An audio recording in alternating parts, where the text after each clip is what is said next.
Only the SFW warriors replied, "Good evening, everybody." I love that. Thank you so much. Welcome, all of you. It's great to see you this evening. I love the ladies group which is there. Cheers. First request, I would urge you to switch off either your phones on airplane mode or on silent mode. That's a humble request from our side. Secondly, if you are comfortable, please move in front because we're going to have a treat for you. You don't want to miss that. On behalf of SFW, I'd like to invite and welcome everybody here. Thank you so much for spending your Sunday afternoon with us. To begin with, I would like to hello. I would like to invite Father Vargas.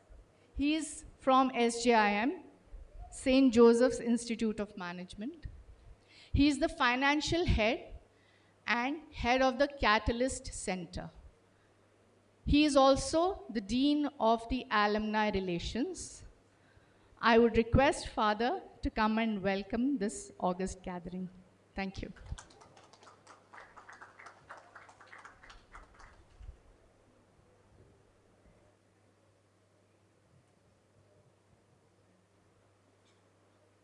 A very good evening to each one of you. And I'm very much excited to welcome all of you here to this St. Joseph's Institute of Management. And you're going to have a wonderful program on safety for women. And I think it gives us immense joy for me to see a good number of you here and who are really concerned about this aspect. As we know, the media and other channels, we hear a lot about the safety for women. A lot of incidents have shook our nation. Not only that, even our state. Just other day, what happened, just previous eve of Women's Day in Karnataka. And these incidences are not less in spite of this age, which is what we call AI, digital information is available at our fingertips, but things are going almost out of our control. And I'm sure that for this, you have organized this wonderful initiative under Safety for Women, your group, and it gives us immense joy that such things are possible. And in this context, I'm very happy to welcome each one of you, especially the dignitaries here, where you'll be having this kind of what you call a panel discussion, how we can move forward. And all the uh, people who are responsible for organizing, and you are many of you who are part of it, and you have taken so much of trouble to come to us and see whether we can do something together. As you know, we belong to the Society of Jesus. Also, we are called as Jesuits. Here in Bangalore, we run a number of institutions. St. Joseph's University, which was earlier it was known as St. Joseph's College. Then we have got SJCC, St. Joseph's College of Commerce. Then we have got St. Joseph's Law College, SJCL. Then we have St. Joseph's Boys School, or European School earlier times. And we also have this SJIM, and there are many other works. In Bangalore alone, we have got other institutions as well in Malya Road, Vittal Malya Road, and also in Bannerghatta and Anekal. Almost, we are educating something like 34,000 students here in Bangalore. And as you see, in our education institutions, half of our student ratio is women, girls. Even here at Management Institute, we have got 49% of them are ladies. And that shows that our preference, one of the preferences of the Society of Jesus in the old over is women. Because we all of us come from women, right? From a mother. And even though we are all priests who are running these institutions, we always recognize the importance and what is happening in our families, in our neighborhood, in our state, in our country, in our world. The amount of exploitation that happens. We are working very closely with these women. A lot of our centers, whether it is in Anekal, Mundagoda, you must have heard about in Uttar Kannada district. Then we have got Manvi, Bijapur. All these places we have got social work centers, and mainly we run a lot of self-help groups. A lot of these places with a lot of problem with alcoholism. and also the illiteracy. The children are given in marriage very young age, and you can imagine. In Bijapur alone, we have got a hospital as well for the AIDS victim. As you know, in North Karnataka, the problem of Devadasi system, where young kids, girls are given in offering to Devi Allamma in Belgaum, Samadatti. And these girls end up in prostitution either in Bombay or Pune and other places. Finally land up in North Karnataka, and we have been working a lot. So we see the pressure, but also the importance of it. As a management institute, as a Jesuit institutions, we are always for these moments. And some of you, I heard that know what Father Ambrose Pinto did a lot for other intellectuals. So in this context, I would like to once again welcome and also encourage you to move forward, and we are always with you in this cause, because this cause not only of ours, it's everyone's, men and women. When we educate, when we give awareness about the safety of women, then that means something is not okay with us, right? And you're also especially focusing on the light, making sure that street lights are lit, not that street lights are hanging over there. And that is one of the main aspects that you are thinking about doing that, and very important. 86 students, girls, are staying in this hostel just next to this building, and they are worried about walking from our gate until the MG Road. Until other day they were not lit, because a lot of harassment is taking place just here. It is not even 50 meters, right? And what about the places in other places of our state and other places where the electricity is no more? So in this context, once again, I would like to encourage you, appreciate your great work that you are doing, and also welcome each one of you here. And I think that always we are here to encourage and appreciate, but also support your causes. Once again, a very happy evening, and also a wonderful and a happy welcome to each one of you. Thank you. Thank you, Father, for those kind words. I think we are meant to work together for the safety of women. Thank you so much for your words. I would like to invite Sheba Rajam. She is going to be performing a dance for us. It's called Pradyotini, the dance of awakening.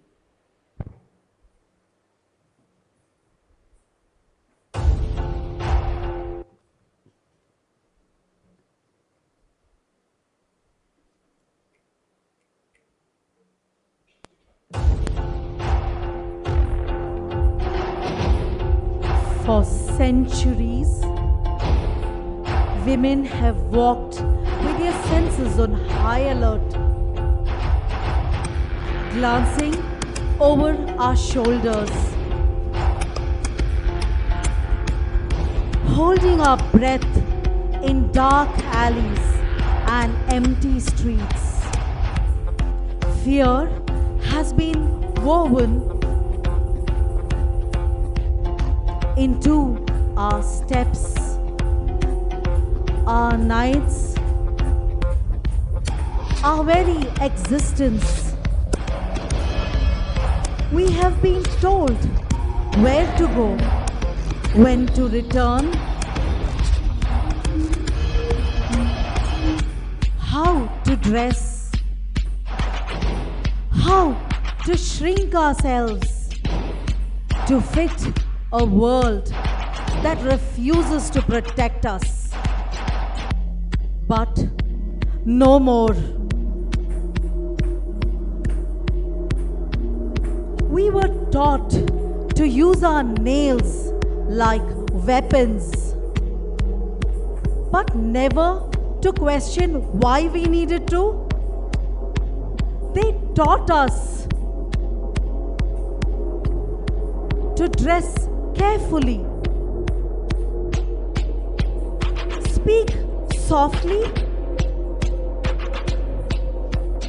never walk alone. But the world was never taught to protect us.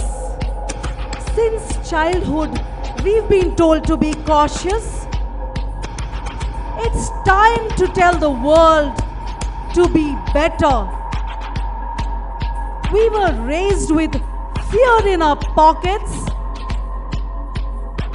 and warnings in our ears. Now, we raise our voices instead. They told us to avoid dark alleys. We ask, why not teach respect instead of fear? We grew up hearing, don't go out too late. Now we say, make the world safe at any hour. Text me when you get home. A lesson every woman learns too soon. They taught us to be careful.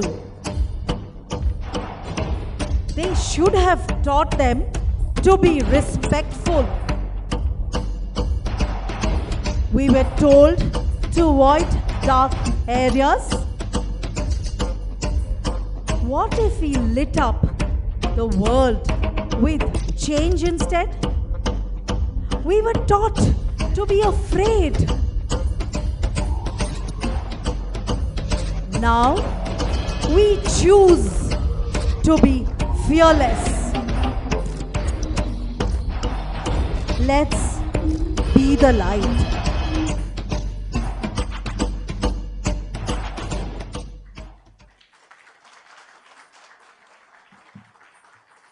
That was beautiful, Shiva. Thank you so much.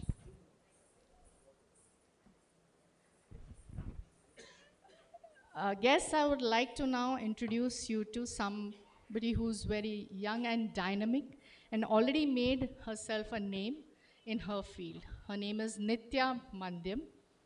She's from The Times of India.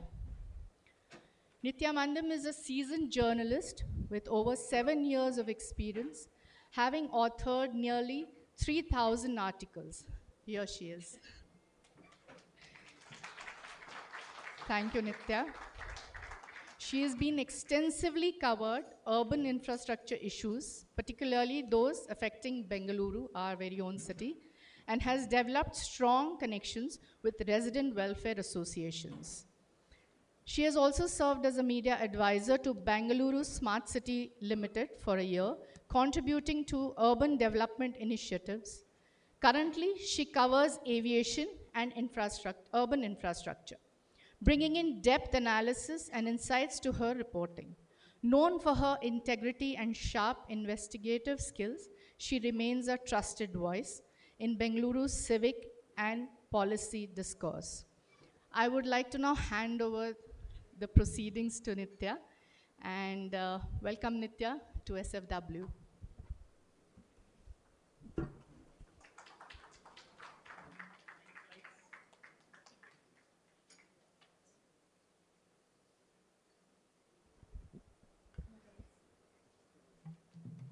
The Light Initiative.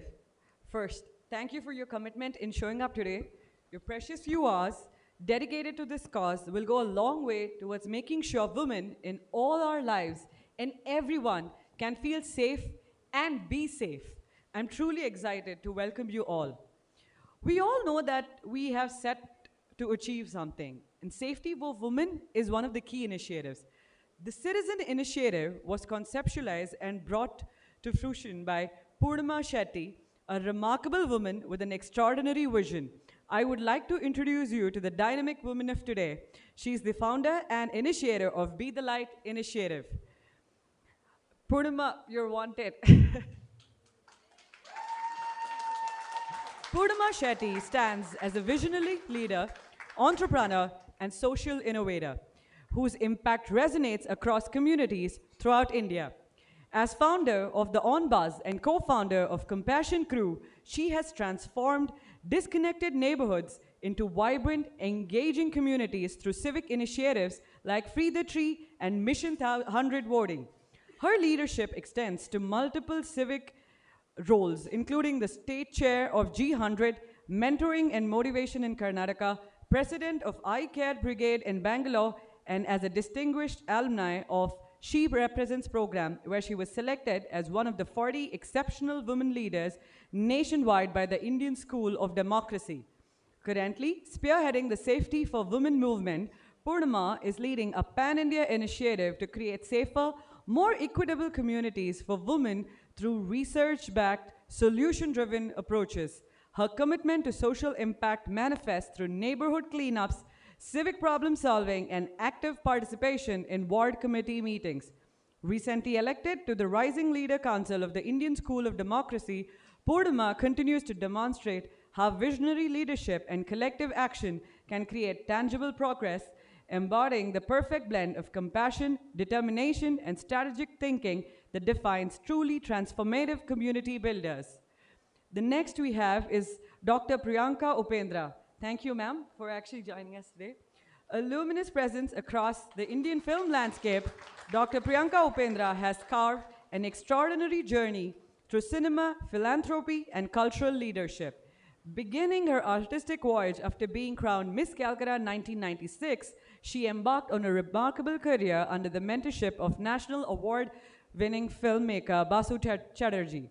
In a career spanning 25 years, Dr. Upendra has transcended regional boundaries, delivering memorable performances in Hindi, Bengali, Tamil, Telugu, Kannada, and Oriya cinema.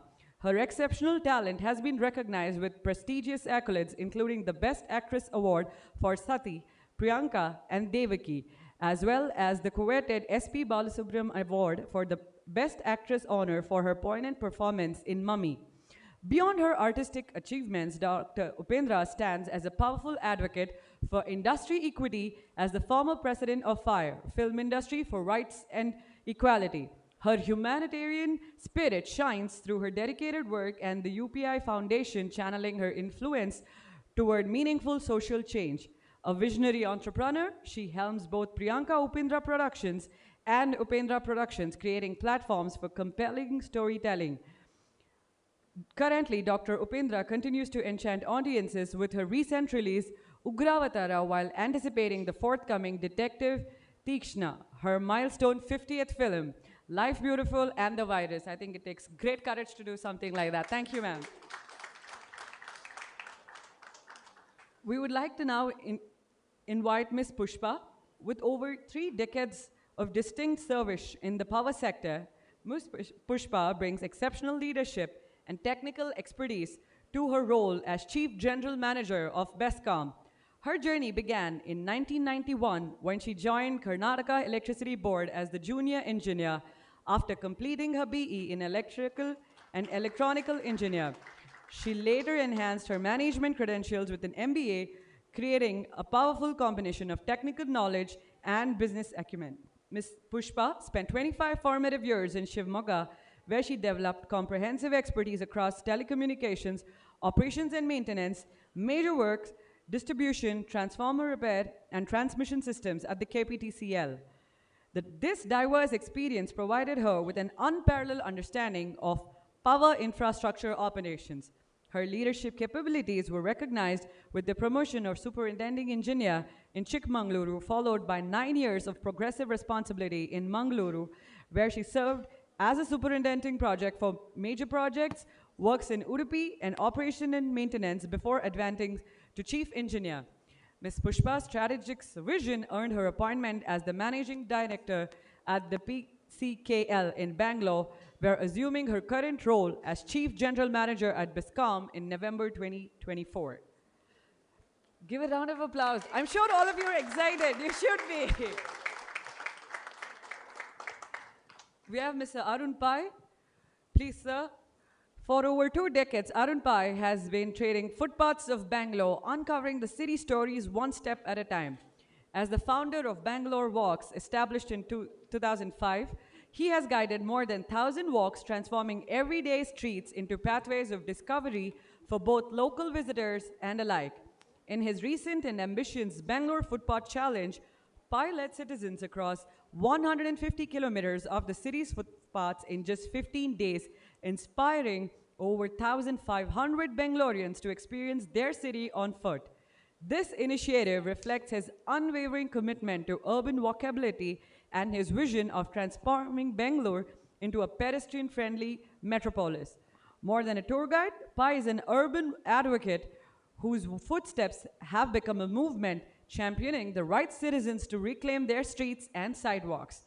Through his walks, he doesn't just showcase Bangalore, he reimagines what the city could become when people connect with their urban landscape at walking place. Thank you, sir. Uh, we have Mr. Vikram Roy, a visionary community leader shaping Bangalore's urban landscape. Vikram Roy serves as the president from 2023 to 2025 and the governing council member of Bangalore Apartment Federation.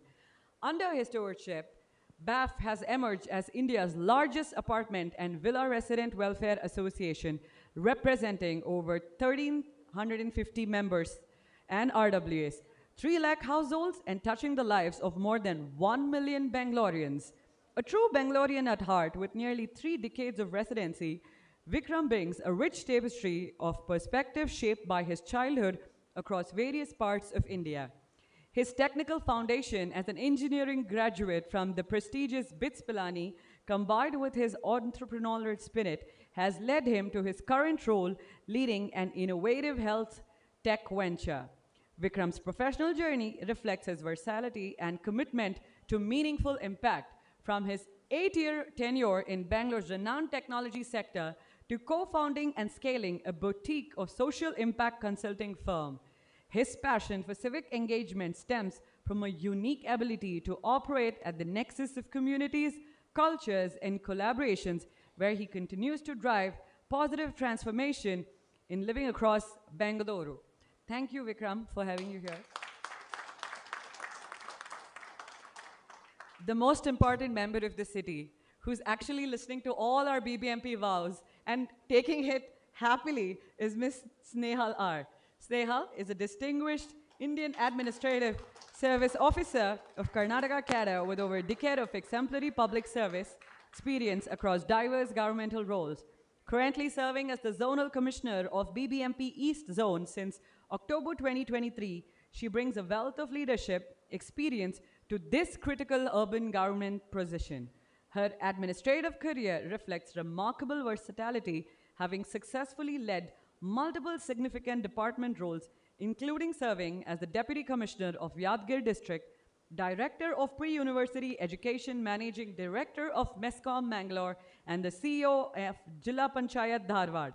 This breadth of experience showcases her adaptability and comprehensive understanding of both rural and urban administration, education, management, and public utilities oversight.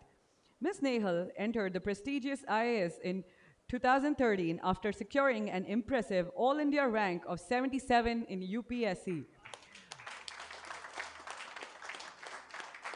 Prior to her administrative career, she contributed to academia as an assistant professor of psychology at Maharani's Arts and Commerce Management College for Women in Bangalore. Her educational background combines humanities, social science, and a bachelor's degree in journalism, psychology, and English literature from Christ College, followed by a postgraduate degree in psychology from Bangalore University.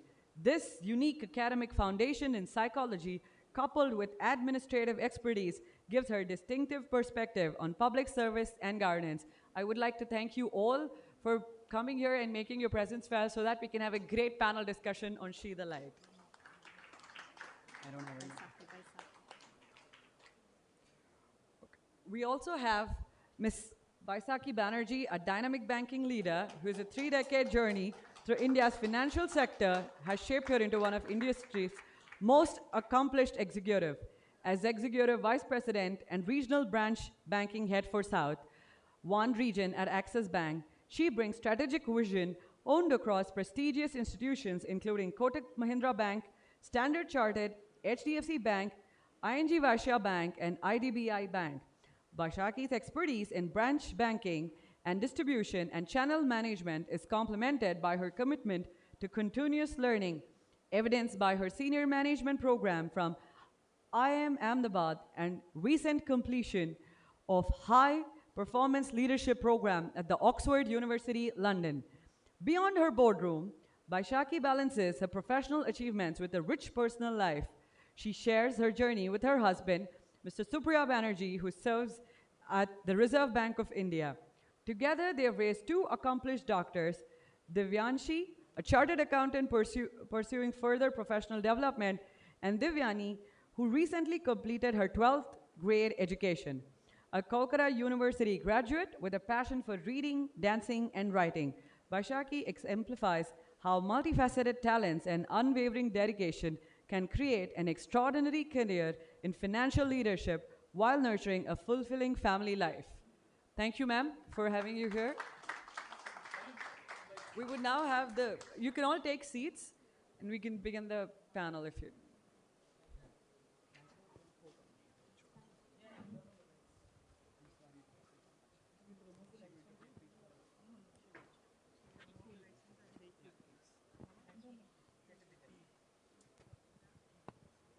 Men on either, okay.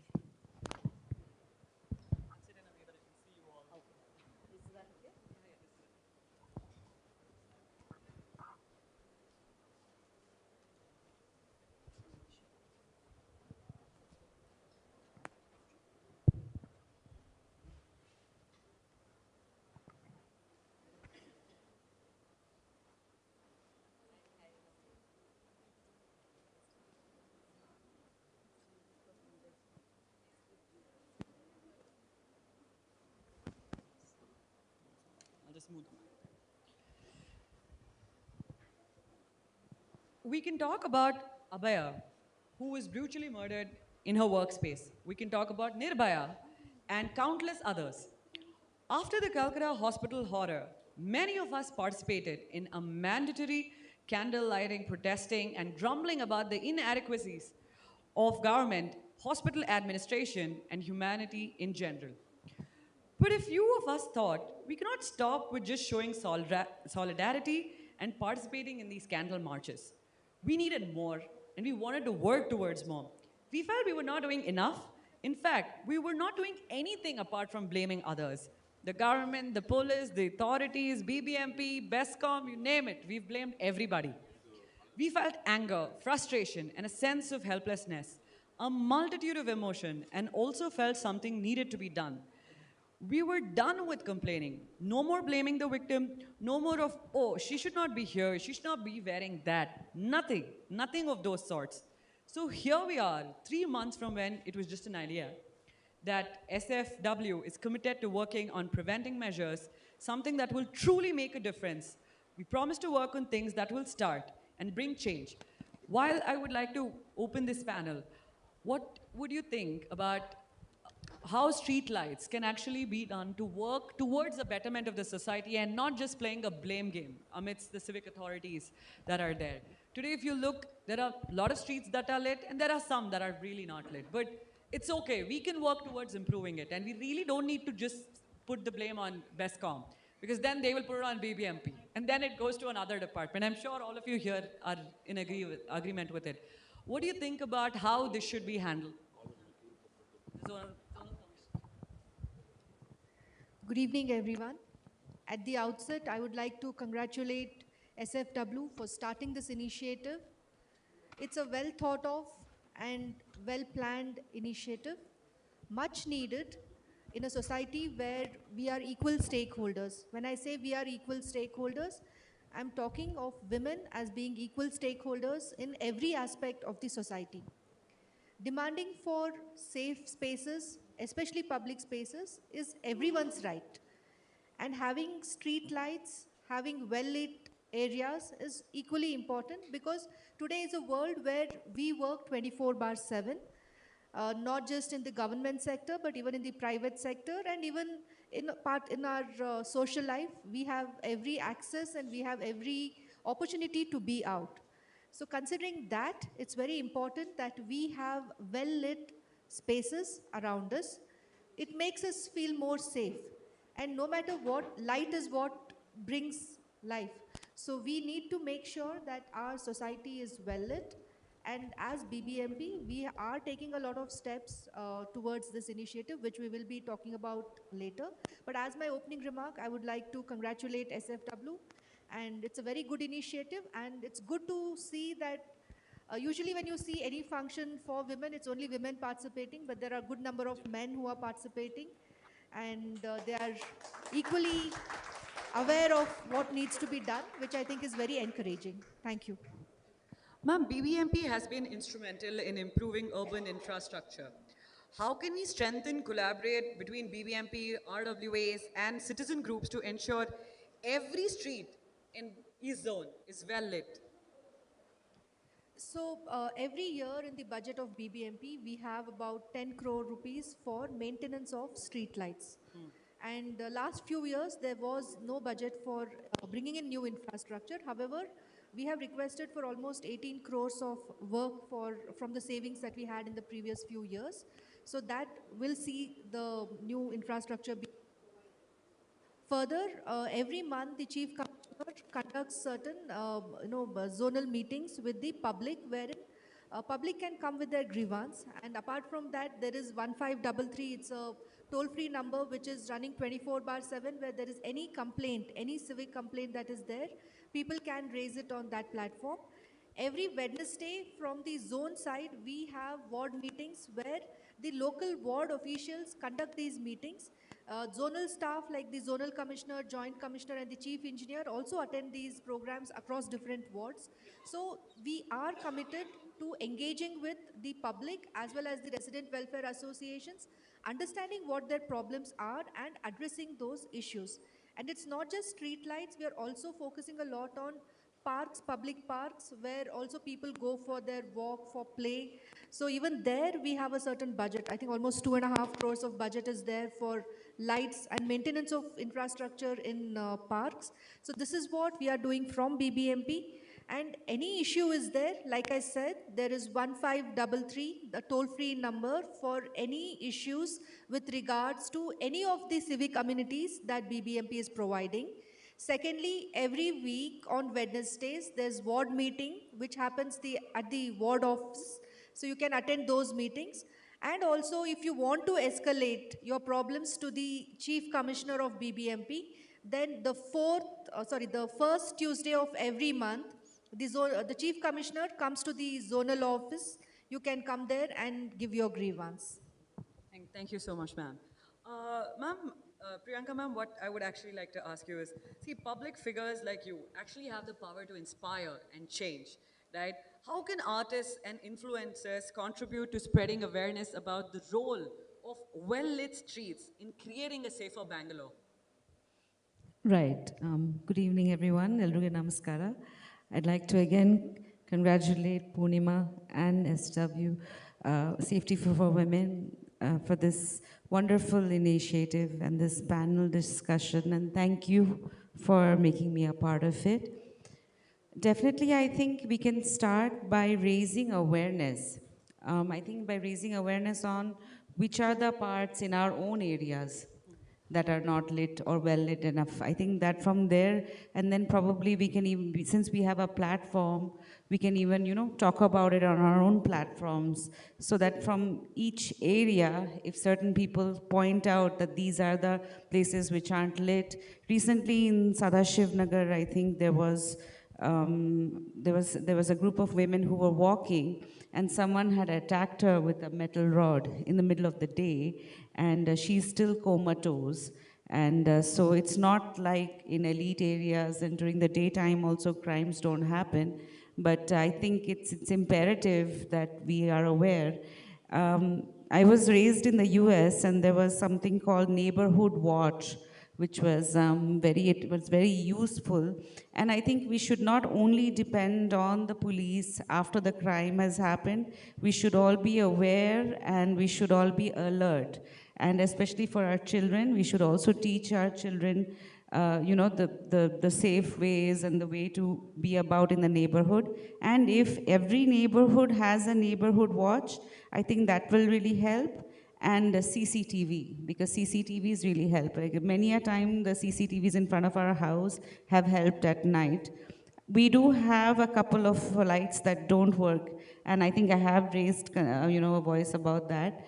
But I think, like Ma'am said, if we, as a team, if we approach, I think the actions will be faster because there might be many reasons, like weather, like when the monsoons come in, sometimes the lights get spoiled because of that, and since Bangalore is such a large city, it's very difficult to keep track of what's happening. So I think probably the most important thing is the citizens have to, start creating awareness about their own neighborhoods.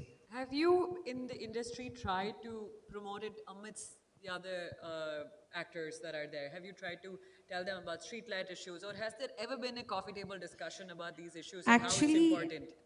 not this has not been. So again, kudos to them for bringing this into light, as if I may say, because this is. Well, I'm actually from Calcutta, and Calcutta is very well lit now. It's very bright, very well lit, and you will know probably because a couple of years ago, I think 5, 6 years ago, I was shooting a film at night. The entire film was shot at night, and the whole city was lit up. And I had no issues traveling back home at 3 or 4 a.m. I never felt scared, and there was a lot of police patrolling. Bangalore comparatively has more trees, and also I think some of the lights tend to be covered by trees. That is an issue as well, and it's huge. Bangalore is a much bigger city. So I think also the development has come later than some of the other cities. So I guess we need to work on that part as well. I think if we bring that up enough, that will be looked into. From our industry, we usually we have really irregular timings, and since I have staff that I travel, I ensure that I drop my staff home. But I'm always worried about the other technicians, especially the women who have to get back at like 2, 3 a.m. from their shoots, and many a time in a two-wheeler, which is very scary at night because not only can you get robbed or someone can get hurt, there's street dogs, there's so many things that can happen, and also the CCTV won't be visible without light, so we need to be able to see CCTV footage for that clarity as well. This is a very good initiative, and I think I will bring it up. And if there's any way that we can bring about awareness through our social media angles or through our films, definitely. I mean, I will bring this up, and I'm sure we can work together with SFW and do something, soon. Yeah, thank you. Yeah, thank Coming you. up, speaking about CCTVs, Apartment Federation is a huge thing, and you have more than 3 million people who are there, right?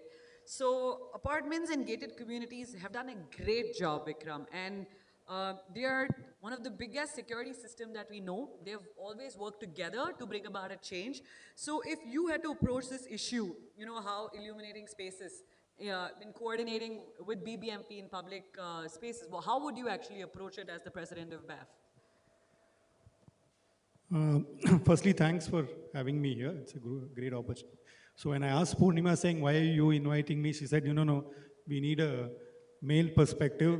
We need an RWA perspective. So hopefully I can do justice to both. I think, first of all, the response to an incident bringing people together, and I'm not saying about just women and men together as well. I think as humans, we should have that much amount of emotion intact in us to be able to respond to a situation. So I think congratulations to Purnima and team for at least taking that step first, right? Because at the end of the day, that's the most and least human thing to do. So first thing is that. Now, how does an emotion translate into action is the rest of the story. So I'm happy to see that I think they've put together about 9 different topics under which they're progressing and building, starting with the awareness itself. This event is a reflection of the fact that we are able to talk about this issue in the first place. And I think a very relatively easier topic has been taken first, right? Which is essentially about dark spots. Now, when it comes to RWAs, I think one of the things I've always felt, and I'll probably be beaten for saying this, is that a lot of issues are not external, it is more internal, right? I think we need to look within our own communities, within our own compounds, before pinning the blame or pointing the finger outside. I'll give you a couple of simple examples, right? I think there has always been requests which have come from city police to point out one camera at the gate towards the outside. But it has always been met with the resistance. Of course, government's language tends to be a little bit more harsh. I don't blame them for that. That's the official language, right? But having said that, I think to understand that language and say that, hey, this is possibly a need which is taken in the greater interest of the city, right? I can understand why they are requesting to have maybe one main CCTV camera pointing to the outside, because it just helps with community policing, right? Priyanka ma'am talked about neighborhood watch. Imagine a situation if you can have a network of cameras which are connected from maybe even a single camera feed from each community, and create, and in fact there's a successful example of what Kanakpura Road community has done over there. You might know that, right? Yeah, so they have implemented a system in collaboration with police, where a control room then does this very equivalent of a neighborhood watch, and they're able to keep an eye on that neighborhood. I'm sure that neighborhood is much, much safer than other areas simply because of this one initiative, right? So I do believe that I think RWS can play a more proactive role than what they are doing today, including possibly being foot soldiers to identify. It's not physically possible. The rate at which the city has grown today in the last few years, it's not physically possible for just the authorities to keep a track of every nook and corner of the city. So I do believe that, you know, the ability for citizens to smartly point out gaps in governance, including dark spots, might be a very good way to. So, of course, from our federation's point of view, we'll look at how our communities can be those foot soldiers to point out wherever dark spots are there. And of course, I mean, it's just not about dark spots. Arun does a lot of work on walkability, right? Footpaths itself, right? Discovering footpaths, how walkable they are, right? So it's just two parts of the same coin. Are you able to just walk from point A to point B and see whether the footpath is walkable and it is well lit? Two very simple things to do. I do believe that we can do that. Thank you, Vikram. So moving on to Arun, while Vikram just spoke about how walkability also not just depends on lighting, but also on how the footpaths are. As someone who promotes walking culture, how do you think better street lighting can make Bangalore more pedestrian friendly, encourage more people to explore city at night? We all understand that safety is a big concern, but if you see, the city actually lacks a proper pedestrian way. I know about it because I've reported about it, right? So how do you think that could encourage? What are the change that you look from a perspective of your? Yeah, I mean, you take any civic issue, it's so overwhelming. And if you talk in general, we'll talk. So my approach, see, I'm an engineer by training and a male by gender. So I approach it like men do. Methodically, unemotionally, try to identify the problem, solve it, has it changed people's behavior, no judgments. That is my approach. So whether it is safety or anything, I find that if you take a non-judgmental approach, not whom to blame, but how do we solve it? So a problem solver's approach. And if you fail, it's your failing. So if you approach a civic problem where you have to succeed, otherwise it's your fault, is a very good discipline that me and a lot of people have taken up.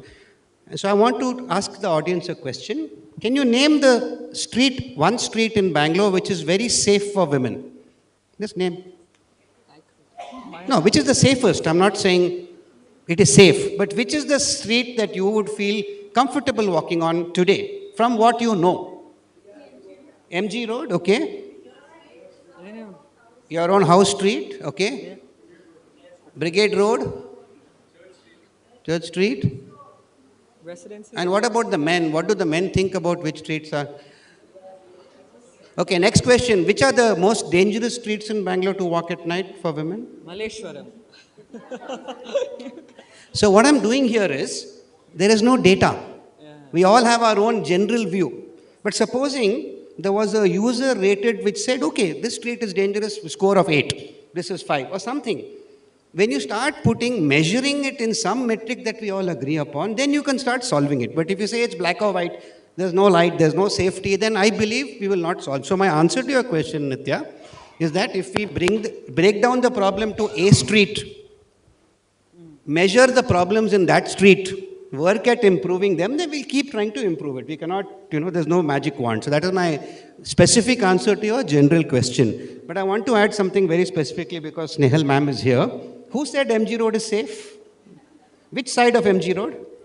Have you ever tried to walk from Bescom office to RSI along Kaveri, along the RSI? Do any of you know that road? It is dangerous. Because for me, that is the most, Bangalore's main road, one side is dangerous for various reasons. 6 months ago, Snehal and I walked on that road. She came with me and her entire team of officers for a walk. And we filmed the whole thing and we counted 47 problems, literally 47. Broken foot, all predictable. Broken footpath, sewage leak, whatever you want, it was all there. And then methodically over the last 6 months, each has got solved. And this morning, I conducted a walk on that footpath for 110 women this morning. In the daytime, it was safe. Tonight, after this conference, I'm offering to take all of you on a walk at 7 p.m. on that same footpath. So we can actually see where the unsafe aspects come. Then you tell us some of us, we'll work on them. So it's more about going, getting data unemotionally and solving it. So that's my answer. There is no big silver bullet. It's very methodical and incremental. Do you suggest that there should be a street census, like how we have a tree census, just street census, like how many footpaths are there, how is it it's like, how the street how many lights of you use Zomato or IMDb? We all give ratings. Yeah. We're not experts. Same way, if each street is rated by the women users that this is safe and this is unsafe, by their own standards, we have a starting point. Today we don't have a starting point. How do you start? There are 6,000 kilometers of streets in Bangalore. Where do you start? If we focus that these streets are, everyone agrees it's bad, let's start there. So you need some measurable way of deciding where to focus the light. Thank you. Purnima, what do you feel about how the streets, if you look at all the streets, like he's saying, we don't have a point from where to start. It's such a big, 14,000 kilometers of major roads, right? And we have numerous footpaths, some broken, some lit. How do you think we can actually work on not just complaining, but form a community, form a civic group? If you know, Bangalore has more than 2,000 RWA groups, right? Every area has at least 2 or more resident welfare associations. So how do you think you should work towards engaging these residents, not just in complaining, but actually taking the onus of finding these streetlights, what are the problems, and how to keep it more safe and ensure that there are not just issues, but you're also willing to support them and educate them on making it a safer place for everybody? Thank you, Nitya. That's the panel you see right now is the solution right in front of you. If you see, it's a culmination of all the stakeholders here, So to begin with, when I met Snehal ma'am too, this is what we told her, that we are here not to complain, because that's what we've all been guilty of for way too long. We just kind of, I think that's the easiest to do, right? We just pass on and say, the city isn't safe because the police isn't doing its job, or the BBMP or the BESCOM isn't doing what they're supposed to do. But what I'd like to ask everybody here, or, dwell upon is, if there was an issue in our own homes, would we blame somebody else?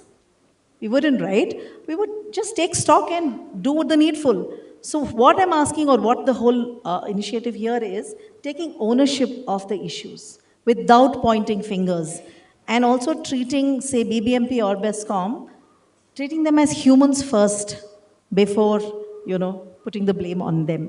Let's get together, find out, and like Arun was just mentioning, understand what the problem is, find out how to identify instead of just, having a very blanket kind of a blame game here. So that's the solution that you see here. So we intend to get together, understand where are these dark spots. So we will be having a crowd-sourced data here, which will help the BBMP understand very clearly where are these spots. And for this, like how he just mentioned, that neighborhoods need to take ownership of the streets that they live in. We don't need to think of changing the world right now. All we need to do is our own street, consider it an extension of your home. That's the least each one of us can do. So that's what we propose to do. We will be going into that in detail. But all we ask is just take ownership of that one street outside your home, make it safer. In turn, everything else will get better. That's what I'd like to sum up. While we are actually working towards taking onus and ownership, ma'am, Baisakhi ma'am, what I would like to ask of you is, today a lot of these corporate and entities, they're investing on community spaces, right? Either under CSR initiatives or through various other activities that they do, right? Do you see potential for banks to support this? Because I'm sure BESCOM and BBMP's first thing would be, "See, there's a CSR fund, we're happy to fix all the lights in the city," right? So do you think they're more interested in this instead of just lake rejuvenation and the other activities that is commonly seen in Bangalore at least? What do you think about it? Yeah, firstly, thank you very much, Purnima, for doing this for us. In fact, when she spoke to me, I immediately raised my hand saying, as Priyanka said, I also come from a city which I see always very lit up, very well, aesthetically looking very nice. And I feel very pained that a city or a state which today garners the second highest GST for our country, the maximum amount of revenue generation is from this state. The largest number of GCCs today operate out of the state. As of day before yesterday, the number was over 3,000 GST. So we collectively have a lot of responsibility. And I don't think mere number of, say, 240, 250 MPs and some number of MLAs and some few departments can actually get solutions for a large number of citizens. If I'm not wrong, Bangalore today says we are more than 2 crore people if to go by the census. So that's a very large number of people. My thought goes back, and I'll come to the CSR bit surely, but my thought goes back during the time of COVID. When COVID hit us, we didn't know what was happening, but we all did our bit as citizens. I remember as an individual, what each one of us did for the police force, for the BBMP workers, because we knew they were on the road. It was a calamity of a very different scale, very different nature. But we all brought our A game up. If we acknowledge that safety of women is a calamity of much larger nature, because if you see every day in the streets what is happening, agnostic to the fact whether you are a doctor or you are a laborer, doesn't matter. If you are a girl child, from the age of 6 months to the age of 60, you are vulnerable.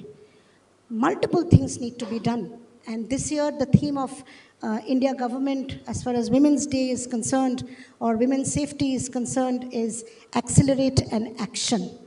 I think there is a lot of work happening all over the country, all over the globe. We need to accelerate. Lot of it is in boardrooms, lot of it is in discussions room. It doesn't go out and fructify into action on the ground. This year is the time for action. In the 21st century, 2025, if we still say that our girls are not safe, I think it's much, much bigger than what we overcame in COVID. Coming back, again, government cannot do it alone. All citizen has to play their part, and corporates also need to come forward. Corporates, RWAs. What is the strength of our city? Our strength of our city today is an educated young demography. Our strength of our city is digital. Our strength of our city is RWS. Strength of our city are the malls, multiple malls. It's a city of mall today. If we galvanize the entire strength and work on such weaknesses, which is not well-lit street, not good pavement, we can do wonders. But yes, forums like this has to play the part of the galvanizer, where you bring everybody together. And there are citizen forums. Citizen forums also need to play a larger role to make their voice get heard in the different lobbies.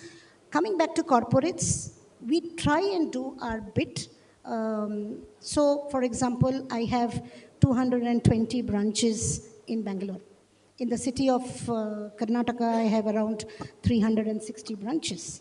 So at least, if not anything, if we can take the responsibility of 500 meters in and around my branch premises. I think that bit is more than enough to at least make that place lit up. Very small things, and please don't treat this as a corporate statement that I'm making, but I'm also a human mother of two. So it's a responsibility for all of us that what can we do slightly more? If 1.5 crore people starts thinking and doing slightly more, I think these issues can get resolution. Coming back to Nitya, your question, Axis Bank as an organization is known. We have a very, very strong, robust, responsibilities, societal responsibility, and we are known for that as an organization. We take care of multiple underprivileged, so education of underprivileged women is a part of a very large portion of our CSR goes for that. There are 7 villages across the country whom we take care end to end as an organization. It doesn't always have to be, as I said, that you just pour money. Money is important. I'm not shying away my responsibility from that. Money is important, but more than what is important is intent, muscle power of everybody coming together and bringing the solution. Only saying, this is the first step we are discussing. We need to go out on the streets and make it happen. And you can count that my organization, as a corporate, as the employees, we will all be very, very happy to partner to ensure that Bangalore gets its right place of glory in the map of country. Thank you so much, ma'am. Ms. Pushpa, now that you've heard majority of our panelists actually speak about what they feel about illuminating the city, ensuring there are safer footpaths, also accompanied by great street light. Do you think BESCOM has been forefronting or providing reliable power supply to Bangalore for quite some time now? How can you work together with all of these individual entities and make sure there's a safer city which is well lit, well protected? How are you working towards it? Because there have been numerous issues about street light, right? And it's not just BESCOM to blame. Sometimes it's also, a lot of miscreants trying to play with the street lamps and all of that. How are you trying to overcome that? And what would you think BESCOM's ideal solution should be to handle the street light issues in the city? Good evening. Ellargu namaskara. Actually, local authorities has to provide infrastructure, ma'am. Okay. After that only we will provide power supply. Okay. Whether it is RDPR or the area belongs to Gram Panchayat or BBMP, they have to provide infrastructure first, ma'am. After that only we will provide power supply. One more thing I want to say, in our department, our mission is, first I would like to say, our mission is to become #1 in consumer satisfaction in Asia. One scheme is there. Nirbhaya CCTV implementation scheme is there. Traffic Police Department has to provide CCTV, and we will provide power supply within 24 hours, ma'am. We have provided already 7,000 and odd power supply to CCTV cameras in Bangalore. Okay. So do you think it's not just the BESCOM, but it's also the coordination with the police and the BBMP that will help you and enhance the whole performance of BESCOM better? We are coordinating with BBMP also, traffic police also. We are working together only, ma'am.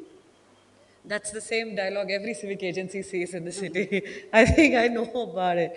Snehal ma'am, with these advancements in urban planning that's happening and how actually, like Pushpa ma'am just said, about coordination is the key, right? What innovative lighting solutions do you think can be implemented for the safety while also being energy efficient? Now it's all about solar and being energy efficient. What do you think about that, ma'am? First of all, the infrastructure needs to be made. Then we can think of making it more sustainable. Without having the infrastructure, if we start looking at sustainable and coordination and all those things, I think we are missing the target. As of today, we have like lakhs of street lights available, and every zone has about 10 crores of budget for street light maintenance. Now it's up to citizens and ourselves to identify where there are dark spots and try to get them lit. That will be the first step. Going further, if there is any additional light requirement, because Bangalore is continuously expanding, we need to look at those places which require new infrastructure. Now, when a layout is developed, it is the developer who has to bring in this infrastructure. But many times, the developer just develops the layout, he puts some road, he makes some drain, and in some locations he will put the street lights, and then he says his work is done. He sells the sites, people buy the sites, construct, and then they start approaching BBMP saying that, give us all the amenities. That is not how it works. We need to understand how systems function. Secondly, even in apartments, resident welfare associations, they have a lot of good lighting. You know, you have many apartments where there is so much of beautiful ornamental lights put up. I mean, please put up some bright lights facing towards the road so that those lights can also light up the streets. You are anyways lighting up, but please make those lights a little more effective and point it in the right direction.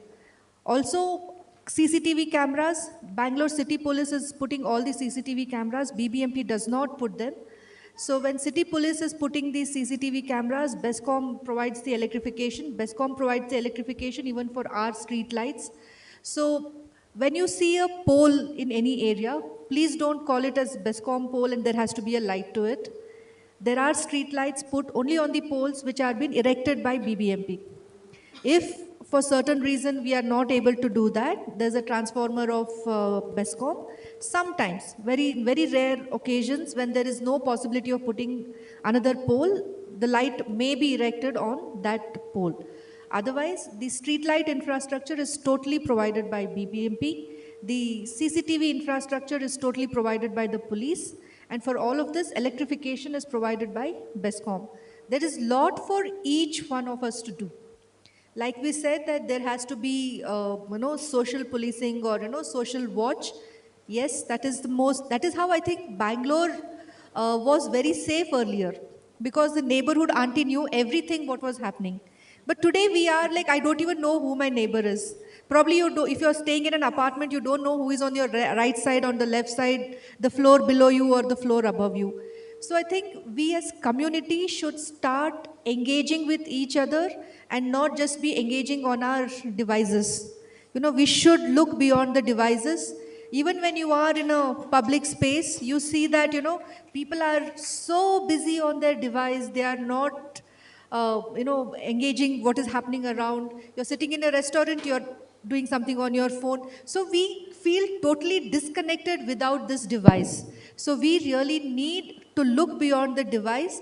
I think half the safety issues will automatically reduce if we are observant of things around us.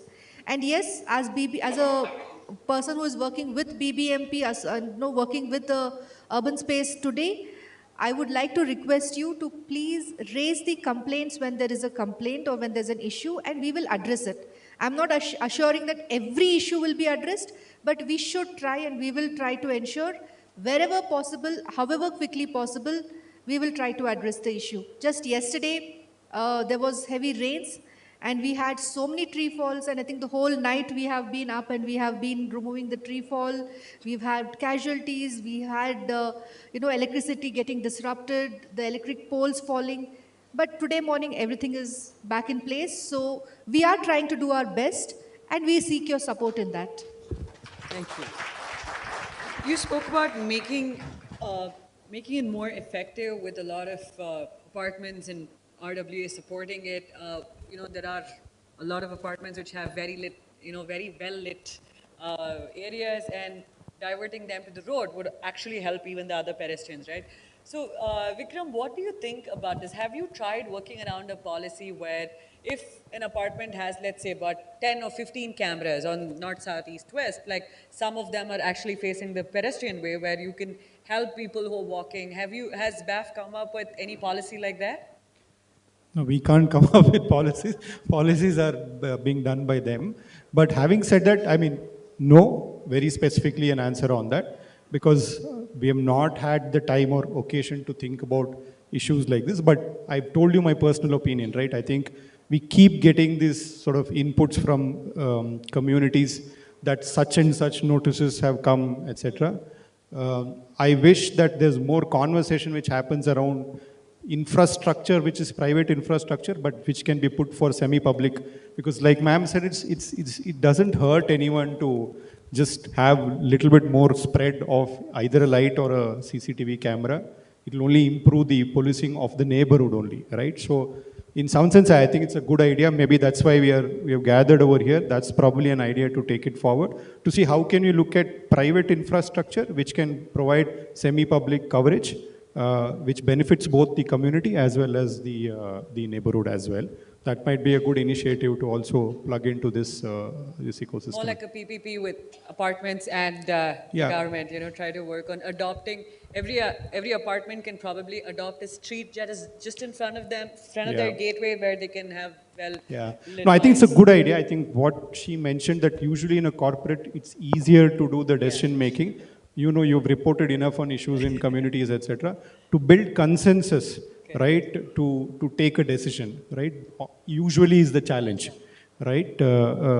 But if there is a culture of collective wisdom which has been practiced over a period of time, then it's easier to do that, right? If over a period of time, most of the people, most of the residents have generally supported good deeds, right? And there's no cultural conflict over there, then it then runs in that direction. But having said that, I think people like us have to play a role. Generally, if there is some kind of an advisory that we share, it is taken a bit seriously. So yeah, I think this might be a good initiative to push. At least that's my thought. Great. Priyanka ma'am, now with BAF, and you've heard the officials also talk, if you had to bring a change in the film industry, as you also have two production houses that run, and I'm sure there's a lot of light in both the production houses, right? Yeah. On a serious note, how would you try to engage in the cine actors to actually support and illuminate the light across their houses, across their streets, and also make sure that they start spreading this awareness as a whole? See, I think whenever there's an important social cause, I think actors always do come forward. I think that even if Purnima brings it across, I'm sure all the main actors of the industry would be ready to take this forward. And I think we can be an important part in raising awareness, because there's a mass awareness. People listen to what actors say, and I think even if a campaign happens about the light, be the light, or raising awareness about street lights through actors in the Kannada film industry, I think it'll make a big difference. I think we should, because this might seem like something which is not very huge, but actually I think it can make an important change. So I think definitely you should bring this idea up. Like there was the polio campaign, the vaccine campaign, and all those things. I think this is also something that we can do. And we can also talk about it through our social media pages. If it's not a regional campaign, we can do that as well. So, we can just spread the word through the actors, because we are, even, when we have the movies and premieres, there can be a small, demo film about this or something like that for everyone. So every time a trailer is launched, if something is shown, every time an ad film comes, ad break comes, if this is shown, it'll be nice, I think. So I think definitely we can make a difference that way. And also, I think if need be, we can also raise funds. I think, we can have a campaign in which we can probably raise funds for certain areas, and because we have had done stuff during COVID to raise funds, especially for the film industry. So I think many actors have their own trust foundations. So, I'm sure they would be glad to be a part of something like this, because we all do have children, and I have a daughter as well and a son, and she travels alone on two-wheelers. She goes to the gym, and she travels by public transport as well. So I think it's imperative that as parents, like ma'am said, we should all be we should make the streets safe. So no matter what kind of transport or what mode of transport they're in, they should be safe. We should be able to walk safely in our city, right?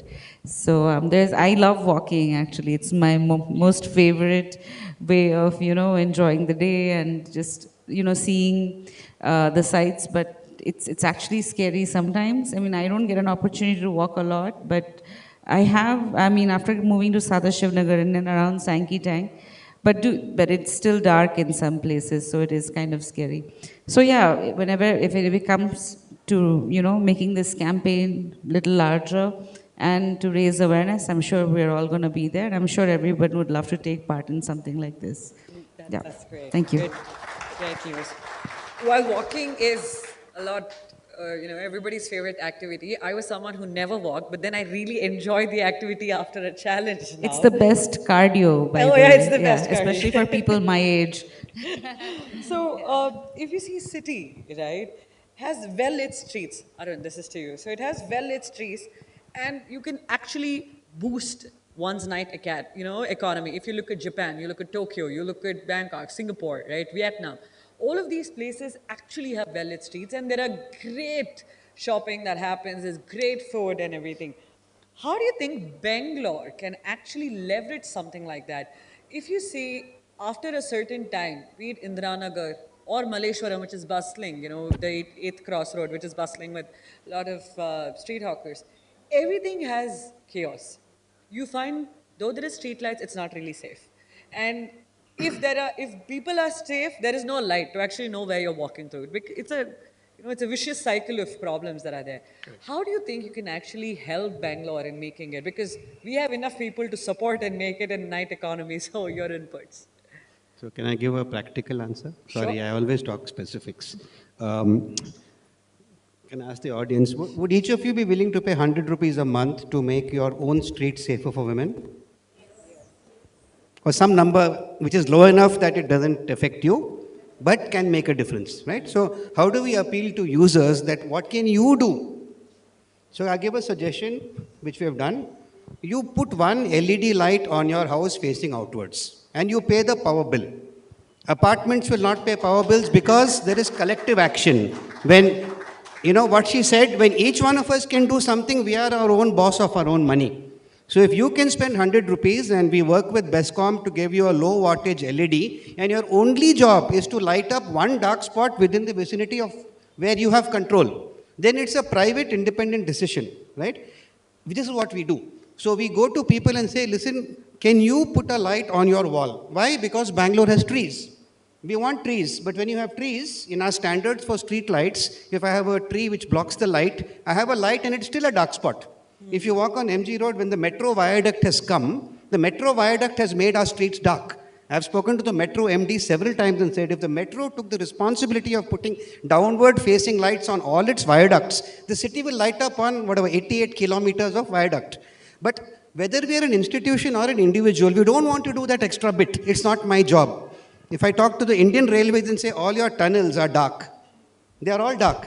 Because for the railways, they worry about moving trains. Lighting is not their concern, right? If I talk to BBMP flyovers, we actually don't have light fixtures in the ceilings of our flyovers because flyover is meant to make cars move from A to B. So public lighting is not a priority for a lot of people. How can we make it so simple that everyone can do their little bit, and well-meaning corporates, well-meaning apartments, not everybody, and then reward those people with recognition that these people have done their bit. So it's like, why is it so socially acceptable to feed a child a midday meal? Because we have made that socially desirable. I will contribute for Akshay Patra. Same way, when any movement allows a single person to contribute a small amount but see a visible difference, I believe that's when change happens. So it's also how I frame the problem that appeals to everybody, not an organization. Everyone should feel I can do something. So again, today if you come on the walk, who said MG Road is dangerous? Because the Indian Army has got large compounds and they have no responsibility for lighting the streets. But we met the brigadier, he got the point. 72 lights have been put on MG Road by the RSI. You know RSI? So the entire wall of RSI, it cost them nothing. And because they have done that, the street is lit. And so my belief is it is called positive, constructive anarchy. So anarchy is normally a negative word, where citizens do something which is not, bending the rules. But positive anarchy is saying, yes, there is a street light, but it's high. Can I at my wall level? Because where do you need the light? You need the light at 8 feet. A sodium vapor lamp facing the road at 15 feet will not light up a dark corner behind a tree. Whereas a searchlight at 8 feet on the wall or the first floor apartment actually makes a difference. So I would encourage you all to try it in your houses. So that's my, forget city level, each one of us can actually do something at street level. Sure. So Pushpa ma'am, with Arun's idea, do you think it's possible that we put an LED on our compound, right, on our walls, and we are actually lighting the street? Could Bescom subsidize it for the residents? I think. Yeah, solar power to the grid. Do you think it is something that Bescom would actually appreciate? Because there are street lights, and it's not just Bescom's fault, like rightly said. There are trees that are actually canopying over them because of which there's a black spot, right? It's not to blame Bescom, but would you think an initiative like this would be of interest, and that's how you can actually get your #1 consumer satisfaction in Asia? Would you think that would interest of Bescom? Definitely, ma'am. We are maintaining our lines very well. Actually, overhead line was there earlier. Now, You have to come with the mic. Okay.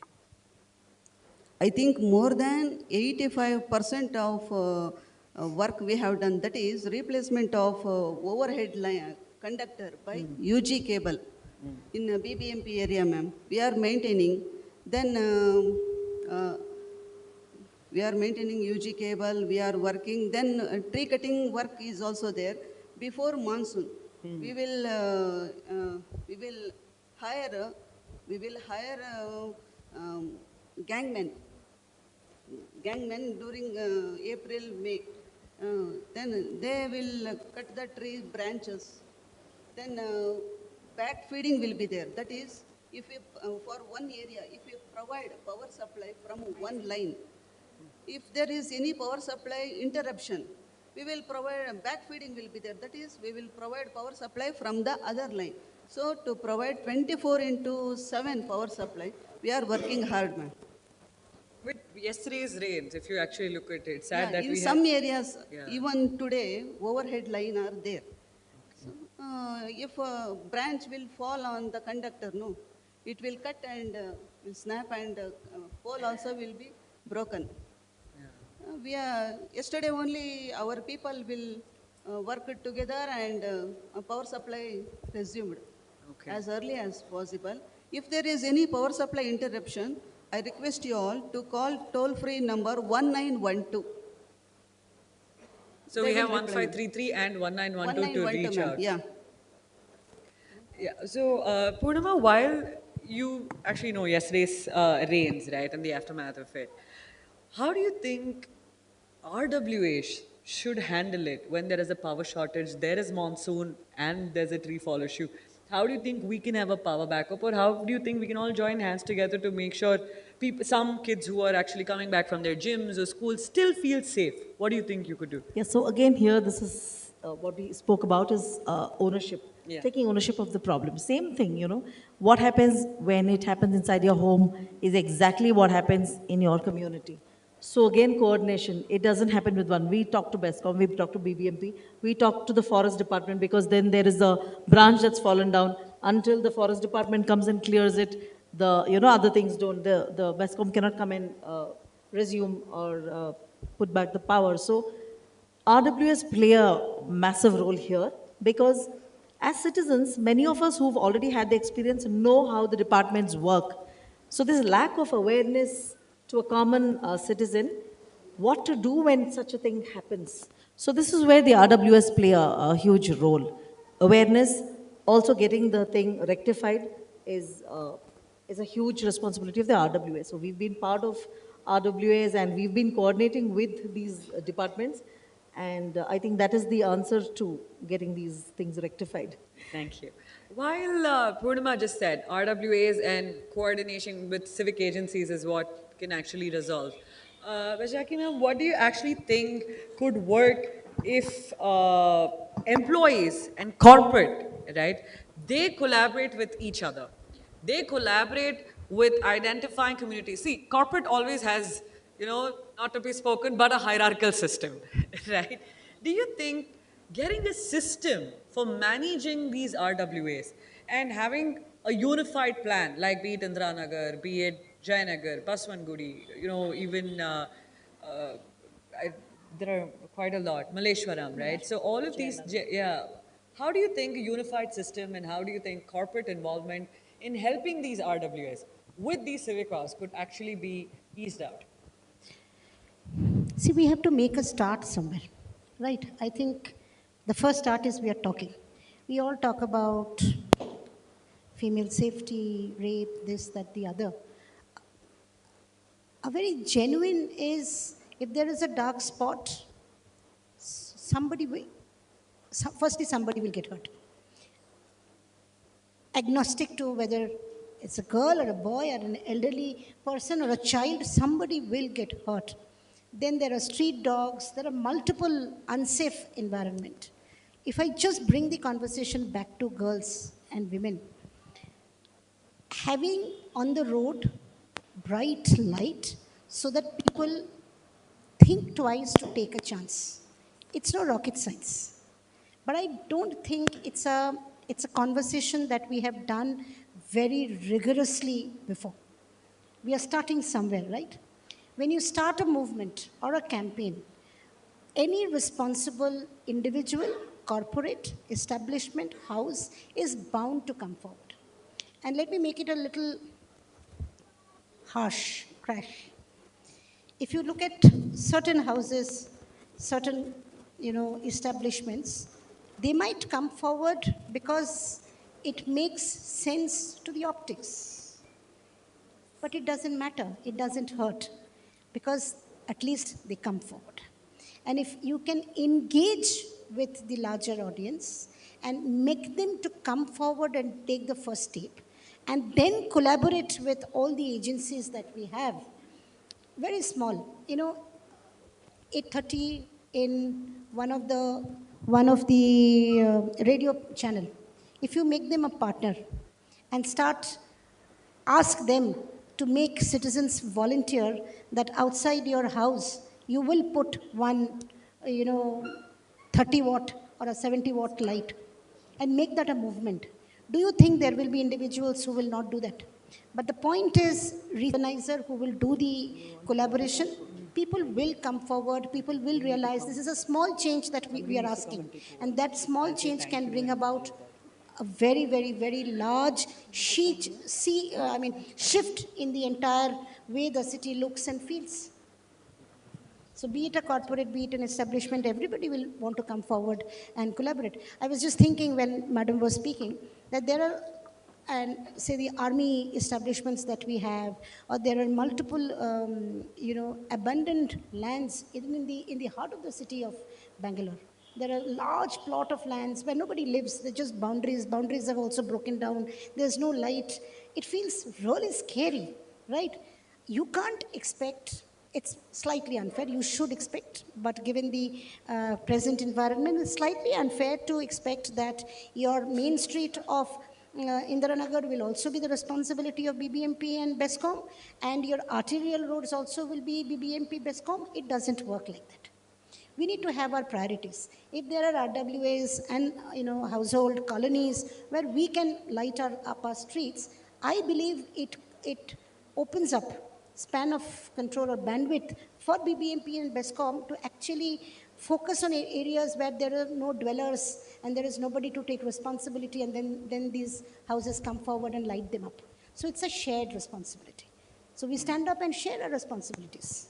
While speaking about shared responsibilities, there's one thing that always comes. You spoke about dark spots and how there are a lot of these pockets in the city where it's not well lit, and people tend to feel scared, and there are also a lot of these illegal activities that happen there.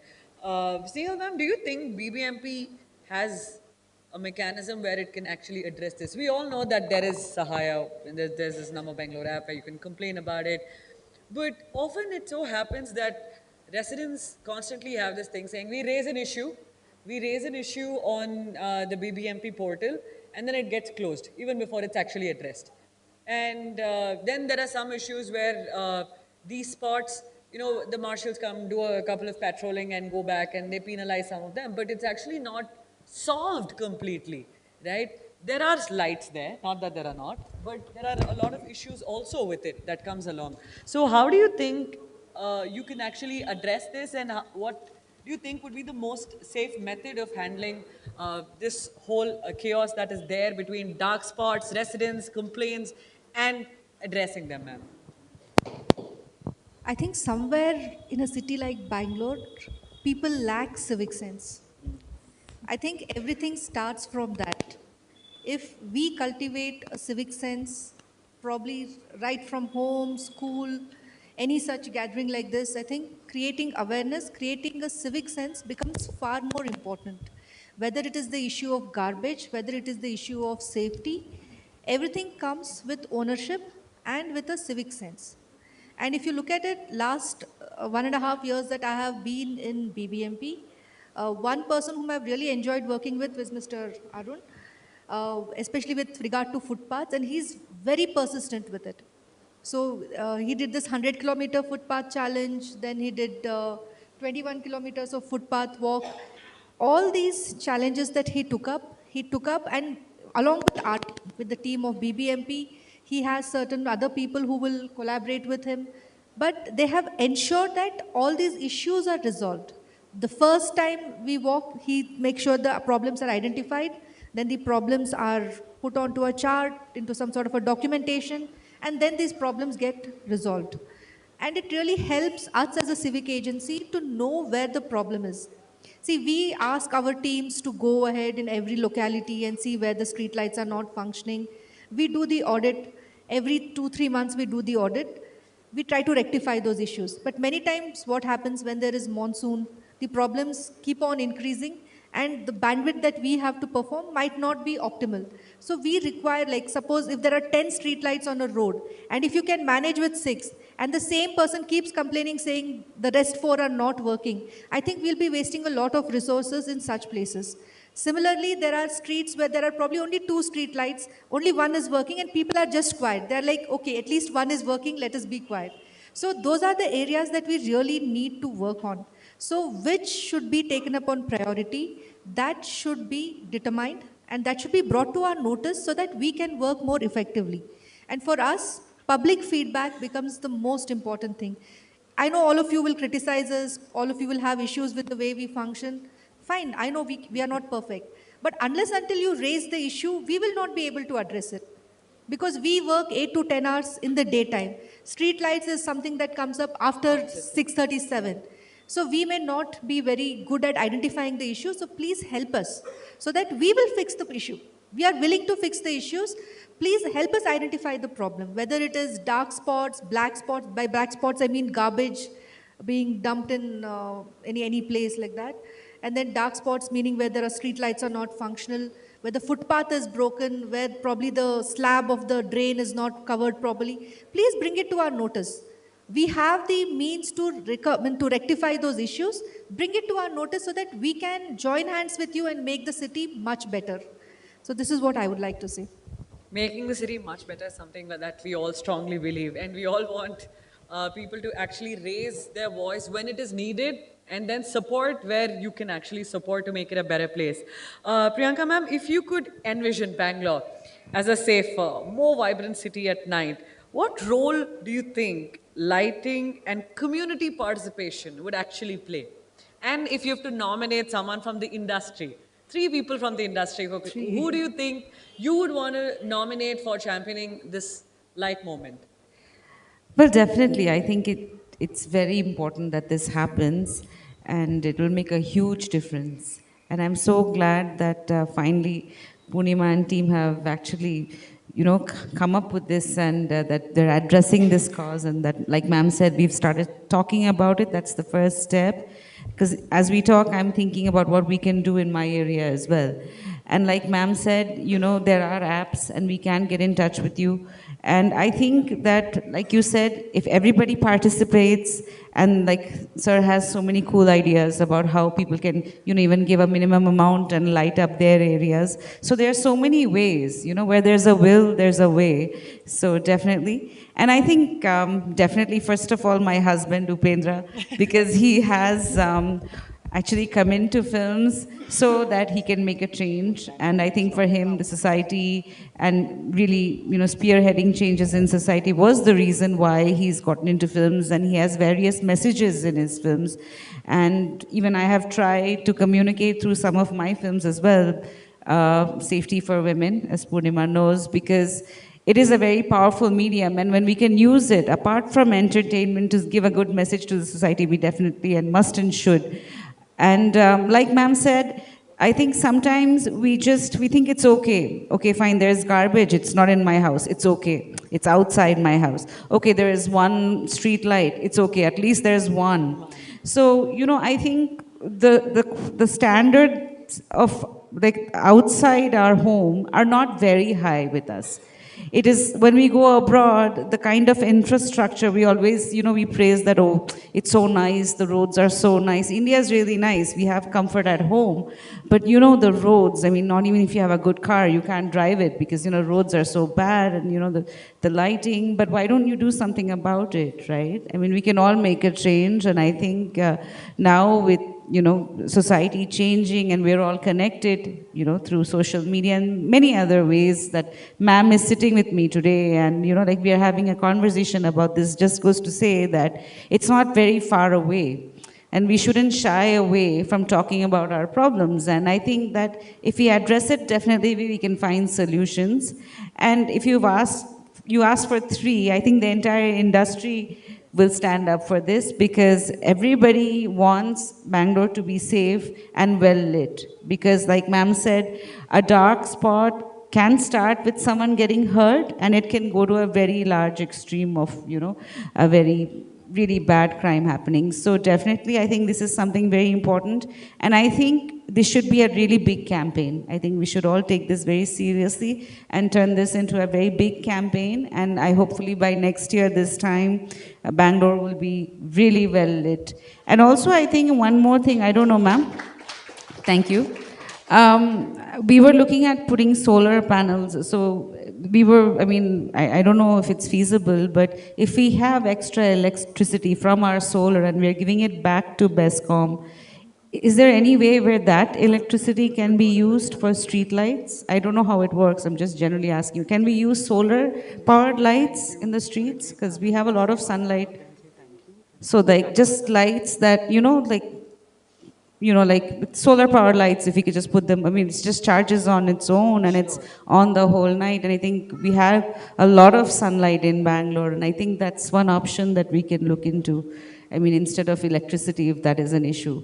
Because if everybody starts using solar in their homes, we generate more electricity than we need, and we're giving back electricity. I think that's being very efficient, and I think we can look at having solar power streetlights as well, I think. Yeah. So, thank you. thank you, thank you. I think solar panel, there are a lot of subsidies that have come with respect to the fact that you can actually have it, and then banking also supports it so that you can subsidize your whole electricity. Right. But you have about nearly 60 days before which it actually sets in and then starts functioning, because Right. In the city there are a lot of houses that are totally solar run, Right. and it absorbs the electricity that's there in the night when, in case there's a power shutdown or whatever. Yeah. It absorbs it and then it gives you back the electricity. So Right. there are some subsidies for it. BESCOM has actually been doing it. Yes, I think yes, Pushpa ma'am can exactly. throw light into it. Ma'am, do you want to say about the solar panels and how Yes. so there Yeah. are programs for it? PM Suryagar project is there.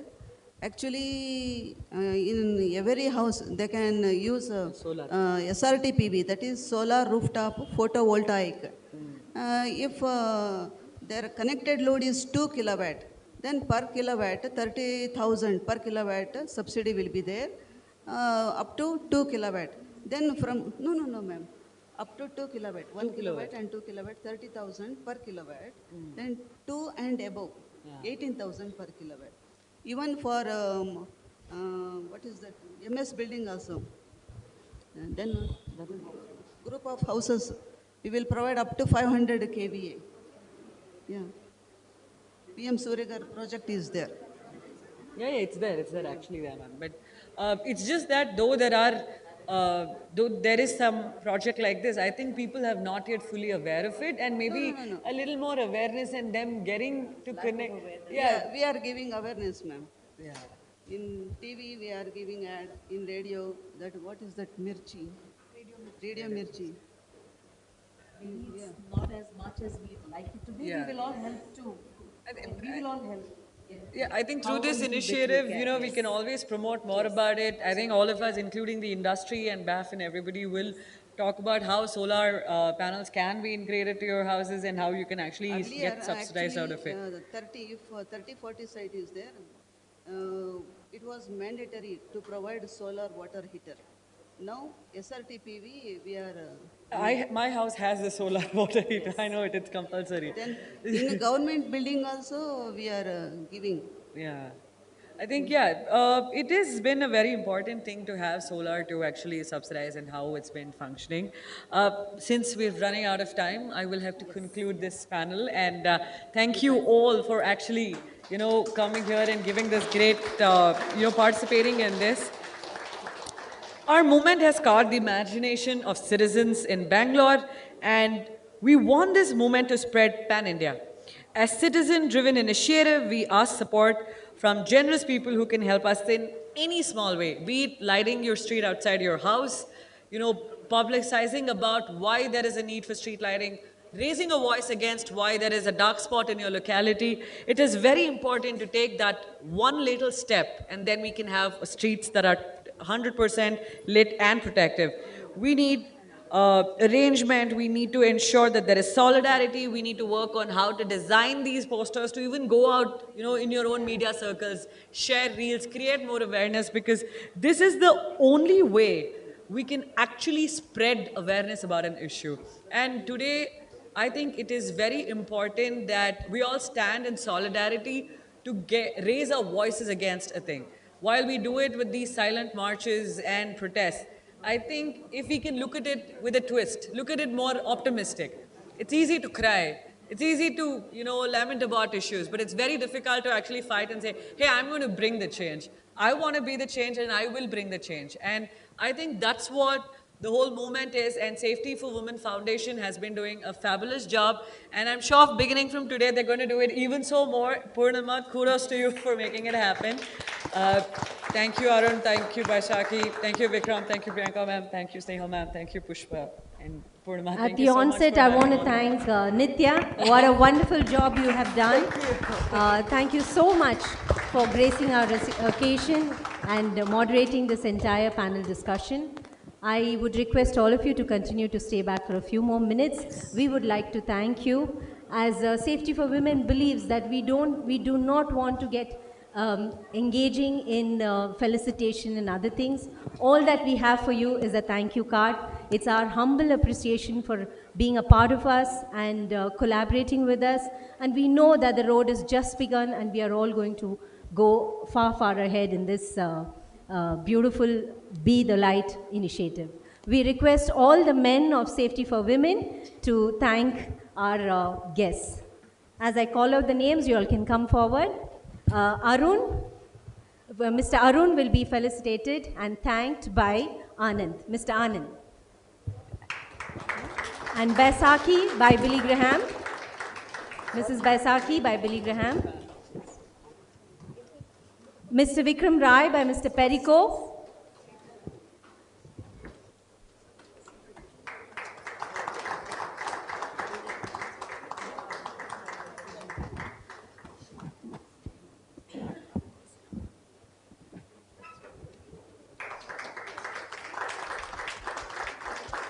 Mr. Abdul for Mrs. Priyanka.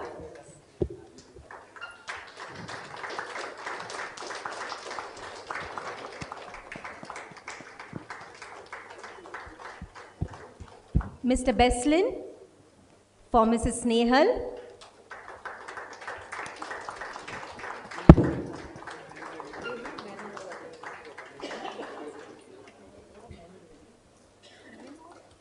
Mr. Prasad for Mrs. Pushpa.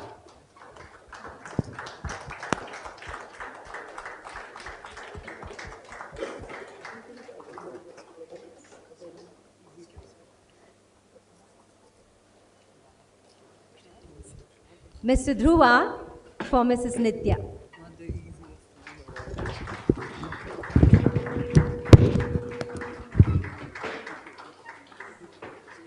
Oh, you'll have to turn.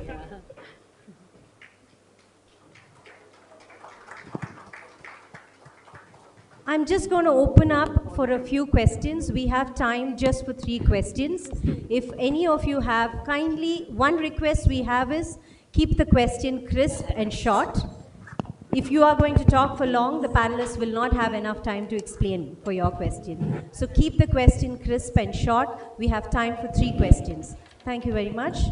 I think Can Abdul, someone you go want about to with the start? mic, please? Okay.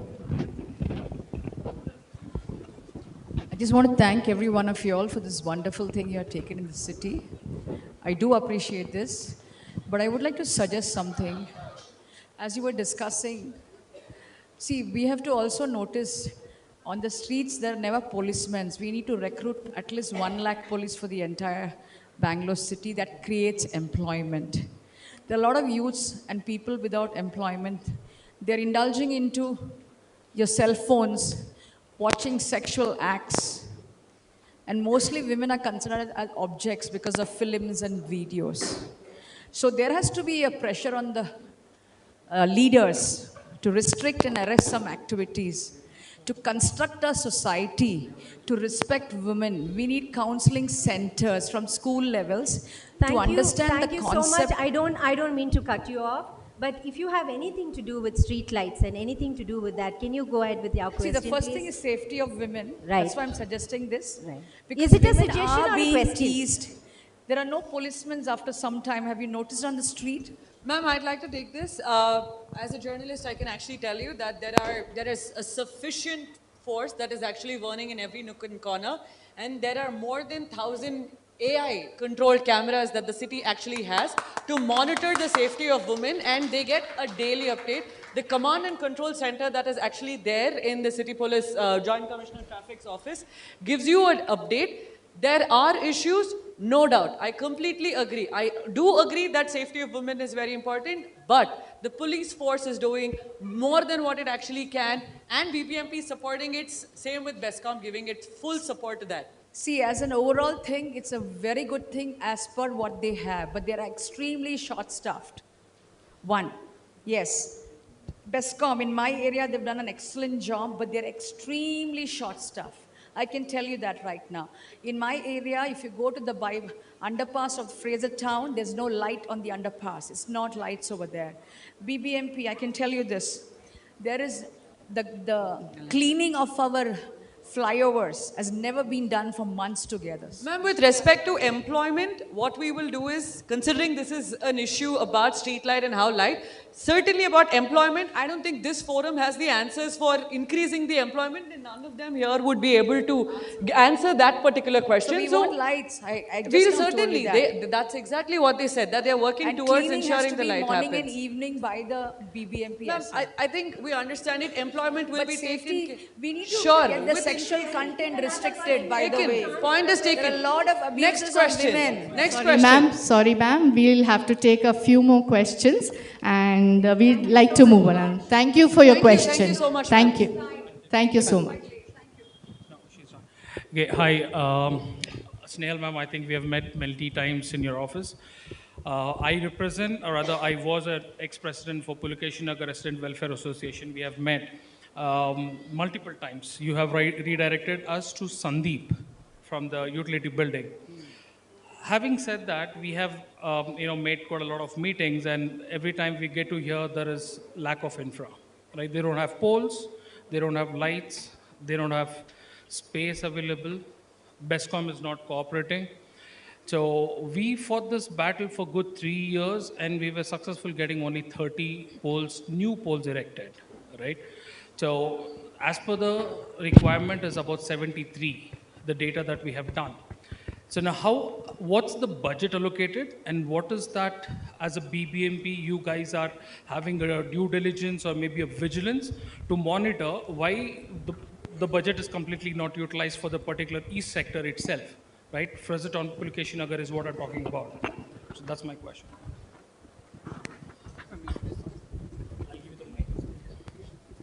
Um, when it comes to street light, at the outset itself, I mentioned that we have about 10 crores for maintenance. There was no budget in the last few years for putting in new infrastructure. However, this year there were some savings from the past few years, and we have proposed for works to the tune of 18 crores only in the east zone. Like this, all other zones also have given their proposals. So from this year, we are getting about 2 crores for new infrastructure. So if you tell us the areas, we will see if it's on priority number 1. If there are absolutely no street lights and there's been no electrification there earlier, we will take it up on priority. Also, 18 crores of work that has been proposed, your area might have been included if you have already given us complaints in the past few months. We have one last question. No, this is actually not a question. Ma'am, ನೀವು ಹೇಳ್ತಾ ಇದ್ರಲ್ಲ, so I mean both of you and even Purnima, maybe we should consider this. This is a very low-cost solution that can be provided by Selco Foundation. You know, ಅವರು ಬಂದು ನಮ್ಮ most interior parts of Karnataka, Maharashtra, ಎಲ್ಲ ಅವರು homes-ನ light up ಮಾಡಲಿಕ್ಕೆ ಎಷ್ಟೋ solutions ಕೊಟ್ಟಿದ್ದಾರೆ. So maybe we should just consider partnering with organizations like that. Just a thought that came to my mind. Thank you so much for your suggestion. Thank you. I would request our panelists to please go back to your seats and hang on with us for just a few more minutes. It's not a question. One second. Hello, madam. You were saying about 1533. I just an example. Last week I tried that. It worked for the related to the street light. Because I just wanted to appreciate that is really working. But the one point I wanted to mention, madam, you are every week Wednesday ward committee meetings. That's a good point, but it's really not effective, madam. That's the suggestion. I think it should be more effective. That should be more transparent. People are complaining, but there is no action. So that some more action need to be taken on that. Thank you so much. Every week, the complaints that are raised in the ward committee meetings, we do look into them. And yes, everything cannot be resolved overnight. We are taking our steps. And many times the ward meeting is attended only by the ward engineer or the nodal officer. So we have put one assistant executive engineer level of officer, and he is supposed to attend the meeting. He or she is supposed to attend the meetings. Last few weeks, now that the summer is getting over and this financial year is ending, many of them are not able to attend the meetings. But trust me, it will get streamlined over the next few weeks. These complaints also will be resolved. So please be patient with us. We will definitely resolve your issues. Is there any other question that will be related to any other panelists? Okay. Okay, we'll just come back. Sure, please. Thank you. And I am a resident of a place called Kanakanagar, and we've been discussing, and I'm truly impressed at what is being done. At all times, we are always complaining, but I, as a resident, would definitely like to appreciate today the BESCOM and BBMP. See, we've been continuously in touch with them, and they come to our aid at the earliest. So we've had very good experiences with both BBMP and BESCOM. Thank you so much. And the wonderful initiatives that has been taken by Mr. Arun, we would definitely think about it and go ahead with this. Thank you so much. Thank you, Mrs. Jacinta Pereira. She happens to be a principal of a school. Ma'am, this is a BESCOM and BBMP issue. I don't want to go into details. Please look into the 100-feet road of Indranagar. The street lights are not there for the last 3 years. It's a great concern. And a couple of days ago when we went there, some elderly people were falling there. So please look at it. 3 years is too long a time. Sure. Check. I had one question. So,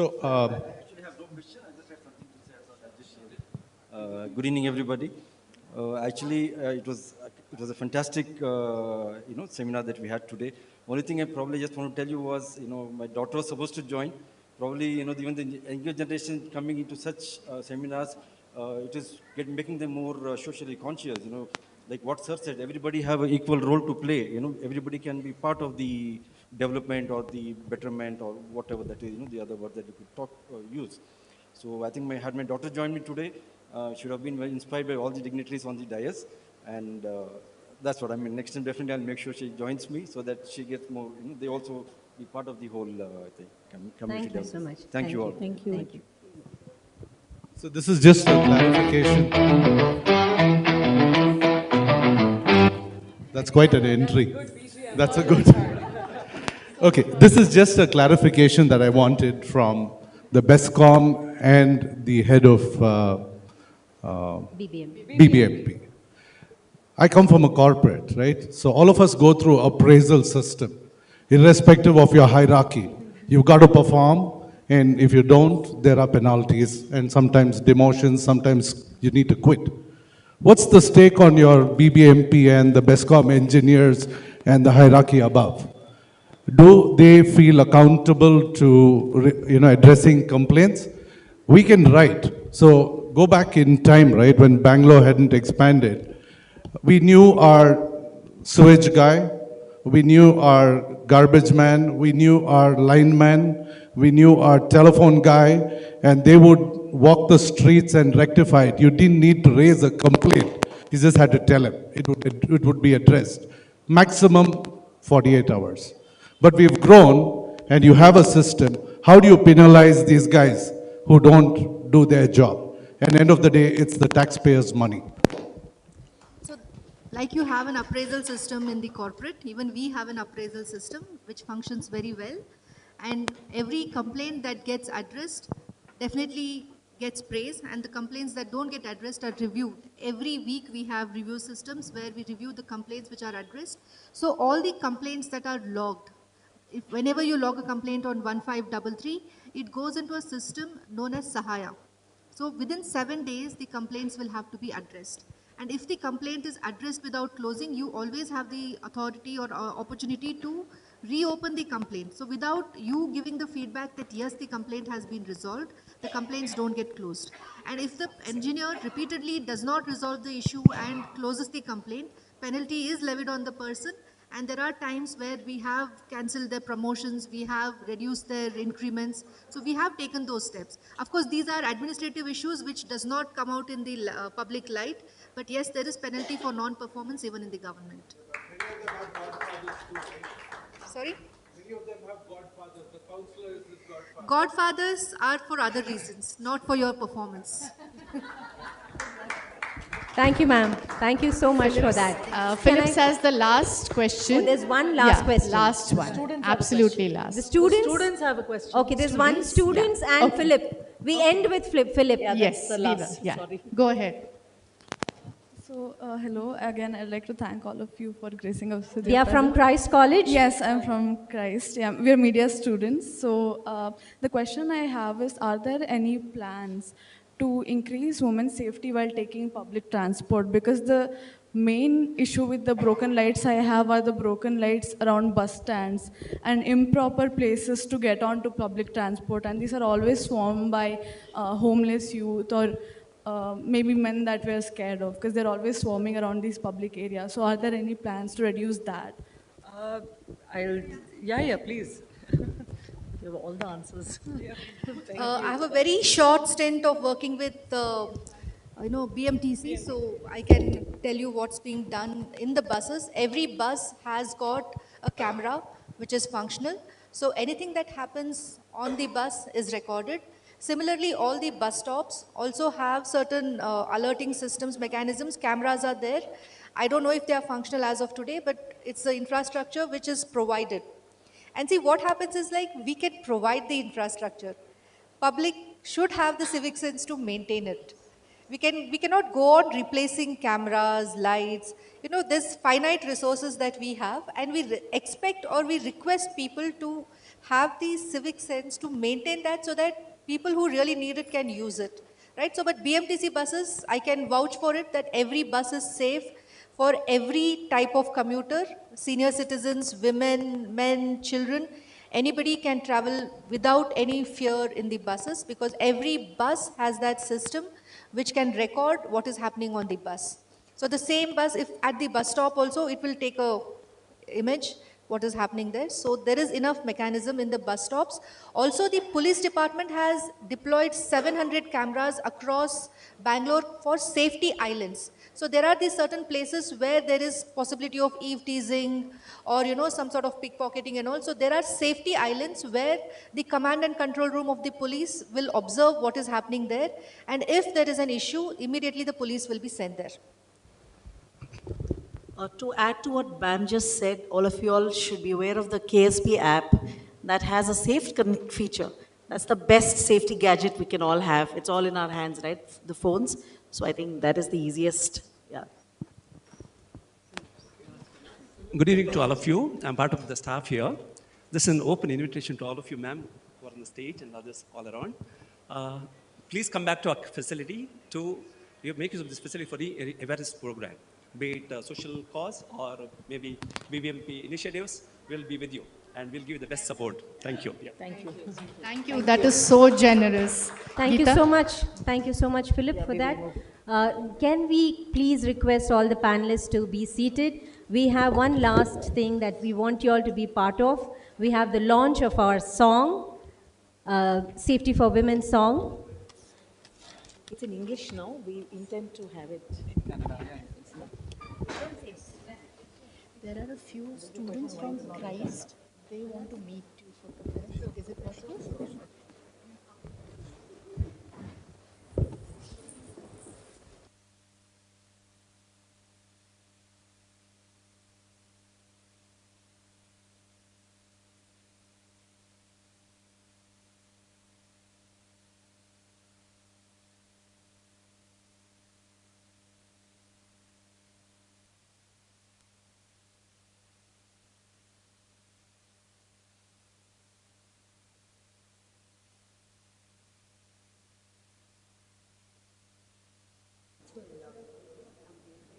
Thank you, Mrs. Priyanka Upendra. We are so grateful for your time and your presence. Thank you so much.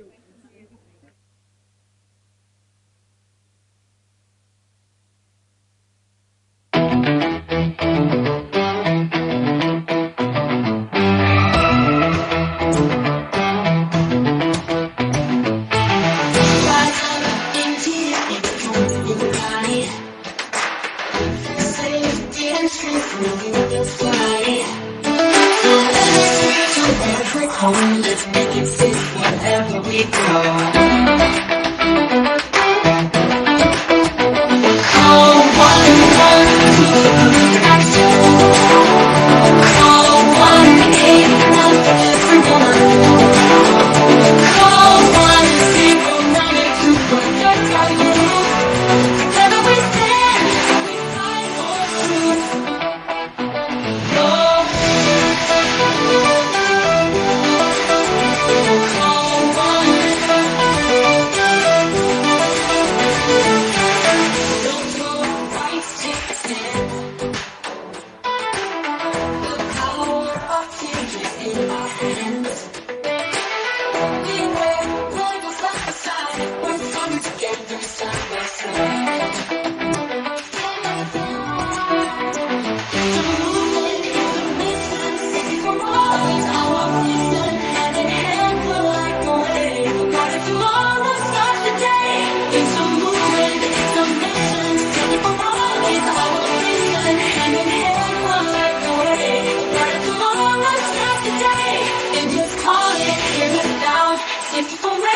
All around, with red and black, we'll make it right. Together we shine, we'll make it bright. Safety for women, one voice, one mission.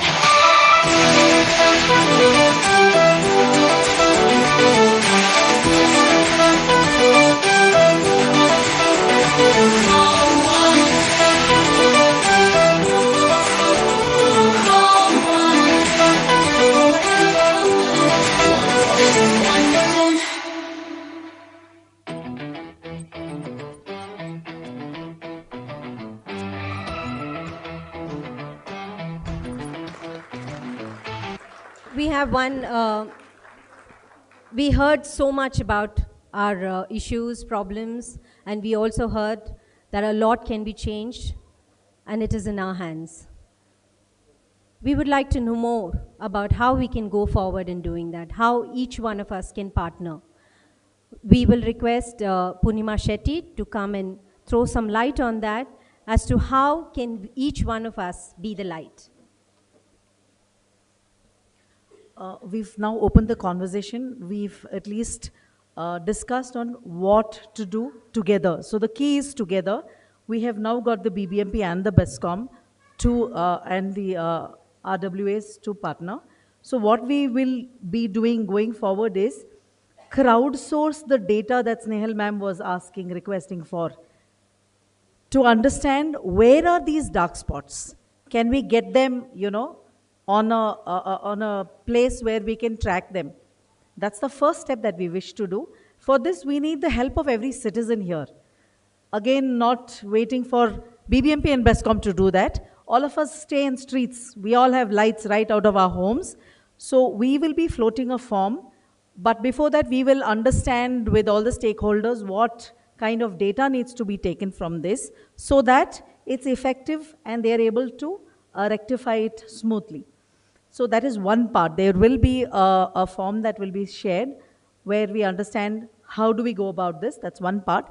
Second thing is we want to build a platform where already people are using Sahaya, but in addition to that, if communities and the authorities are on one platform and can raise and see that it is closed with their help, we'll be able to solve it much faster. So that's the second part of it. So we will come back and reach out to you about this platform, because we don't want to do it just for a token, right? Not just check a checkbox and say that, yeah, we've done it. We really want to understand how it can be a comprehensive and a wholesome solution.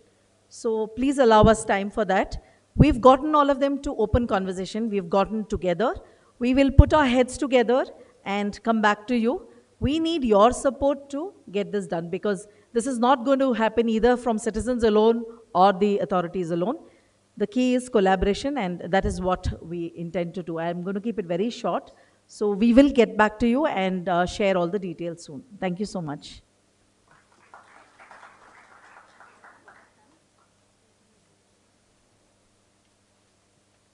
Thank you. Thank you so much for having the patience to still keep sitting here. It was a beautiful discussion we had. Yeah, yes, we'll do that.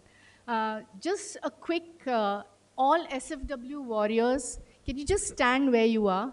And we would like to clap for ourselves today. Just everybody you see in red and black, please give yourself a big hand.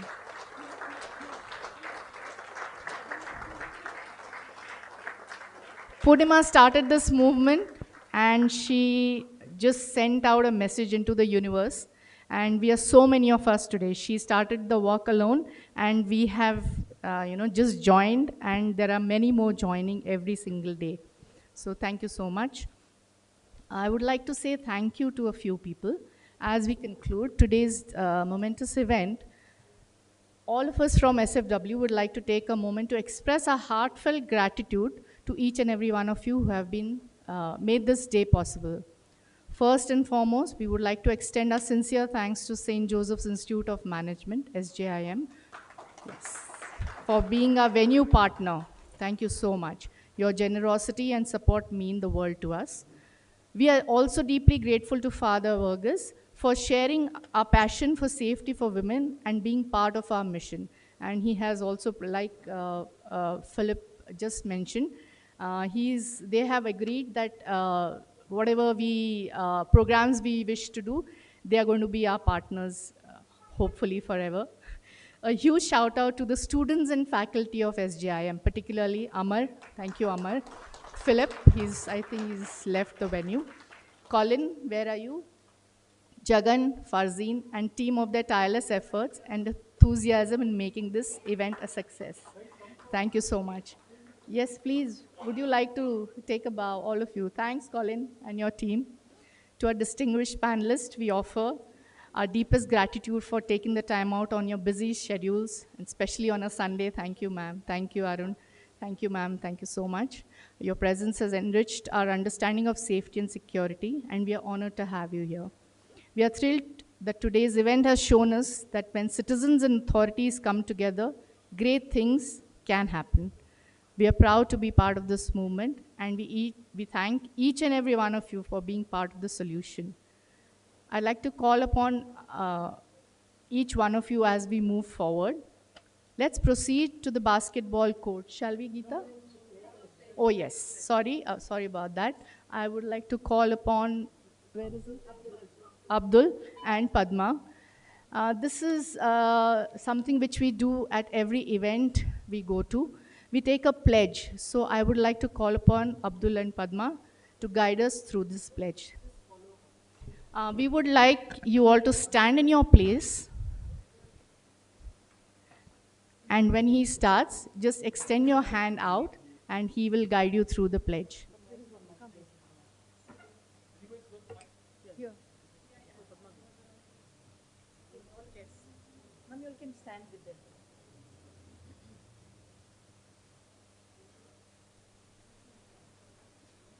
Check.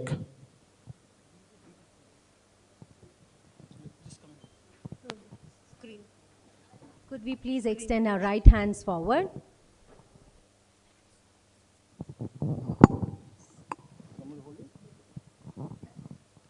I, a citizen of India, pledge to create a safer world for everyone. I promise to respect and uphold the dignity of every woman, girl and individual. Speak out against abuse, disrespect and violence, support survivors, and stand for their rights. Learn and teach others about respect, consent, boundaries and healthy relationships. Safety for women. Our shared responsibility. Thank you, guys. Can we all move outside to the basketball court? We plan to have a Suraksha Chakra. It's going to be just a symbolic thing that we are doing today. We have huge plans for the Suraksha Chakra. As you all know, Safety for Women is a pan-India movement, and we would like to go to every nook and corner of India. But we begin with a small circle outside, and there will be a drone image taken. So if you all want to be in the picture, I'm sure all of us will want to be there within that circle. I'll see you outside. Thank you so much. All the volunteers of SFW, please carry your walkies.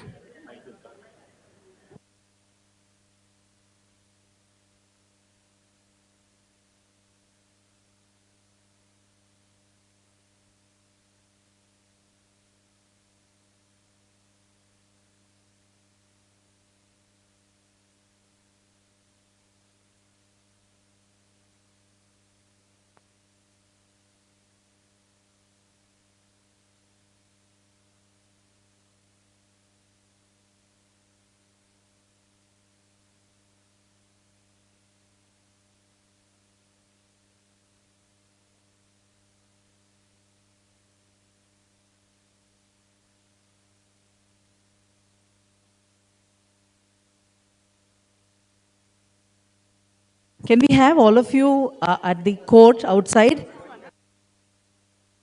to stand in the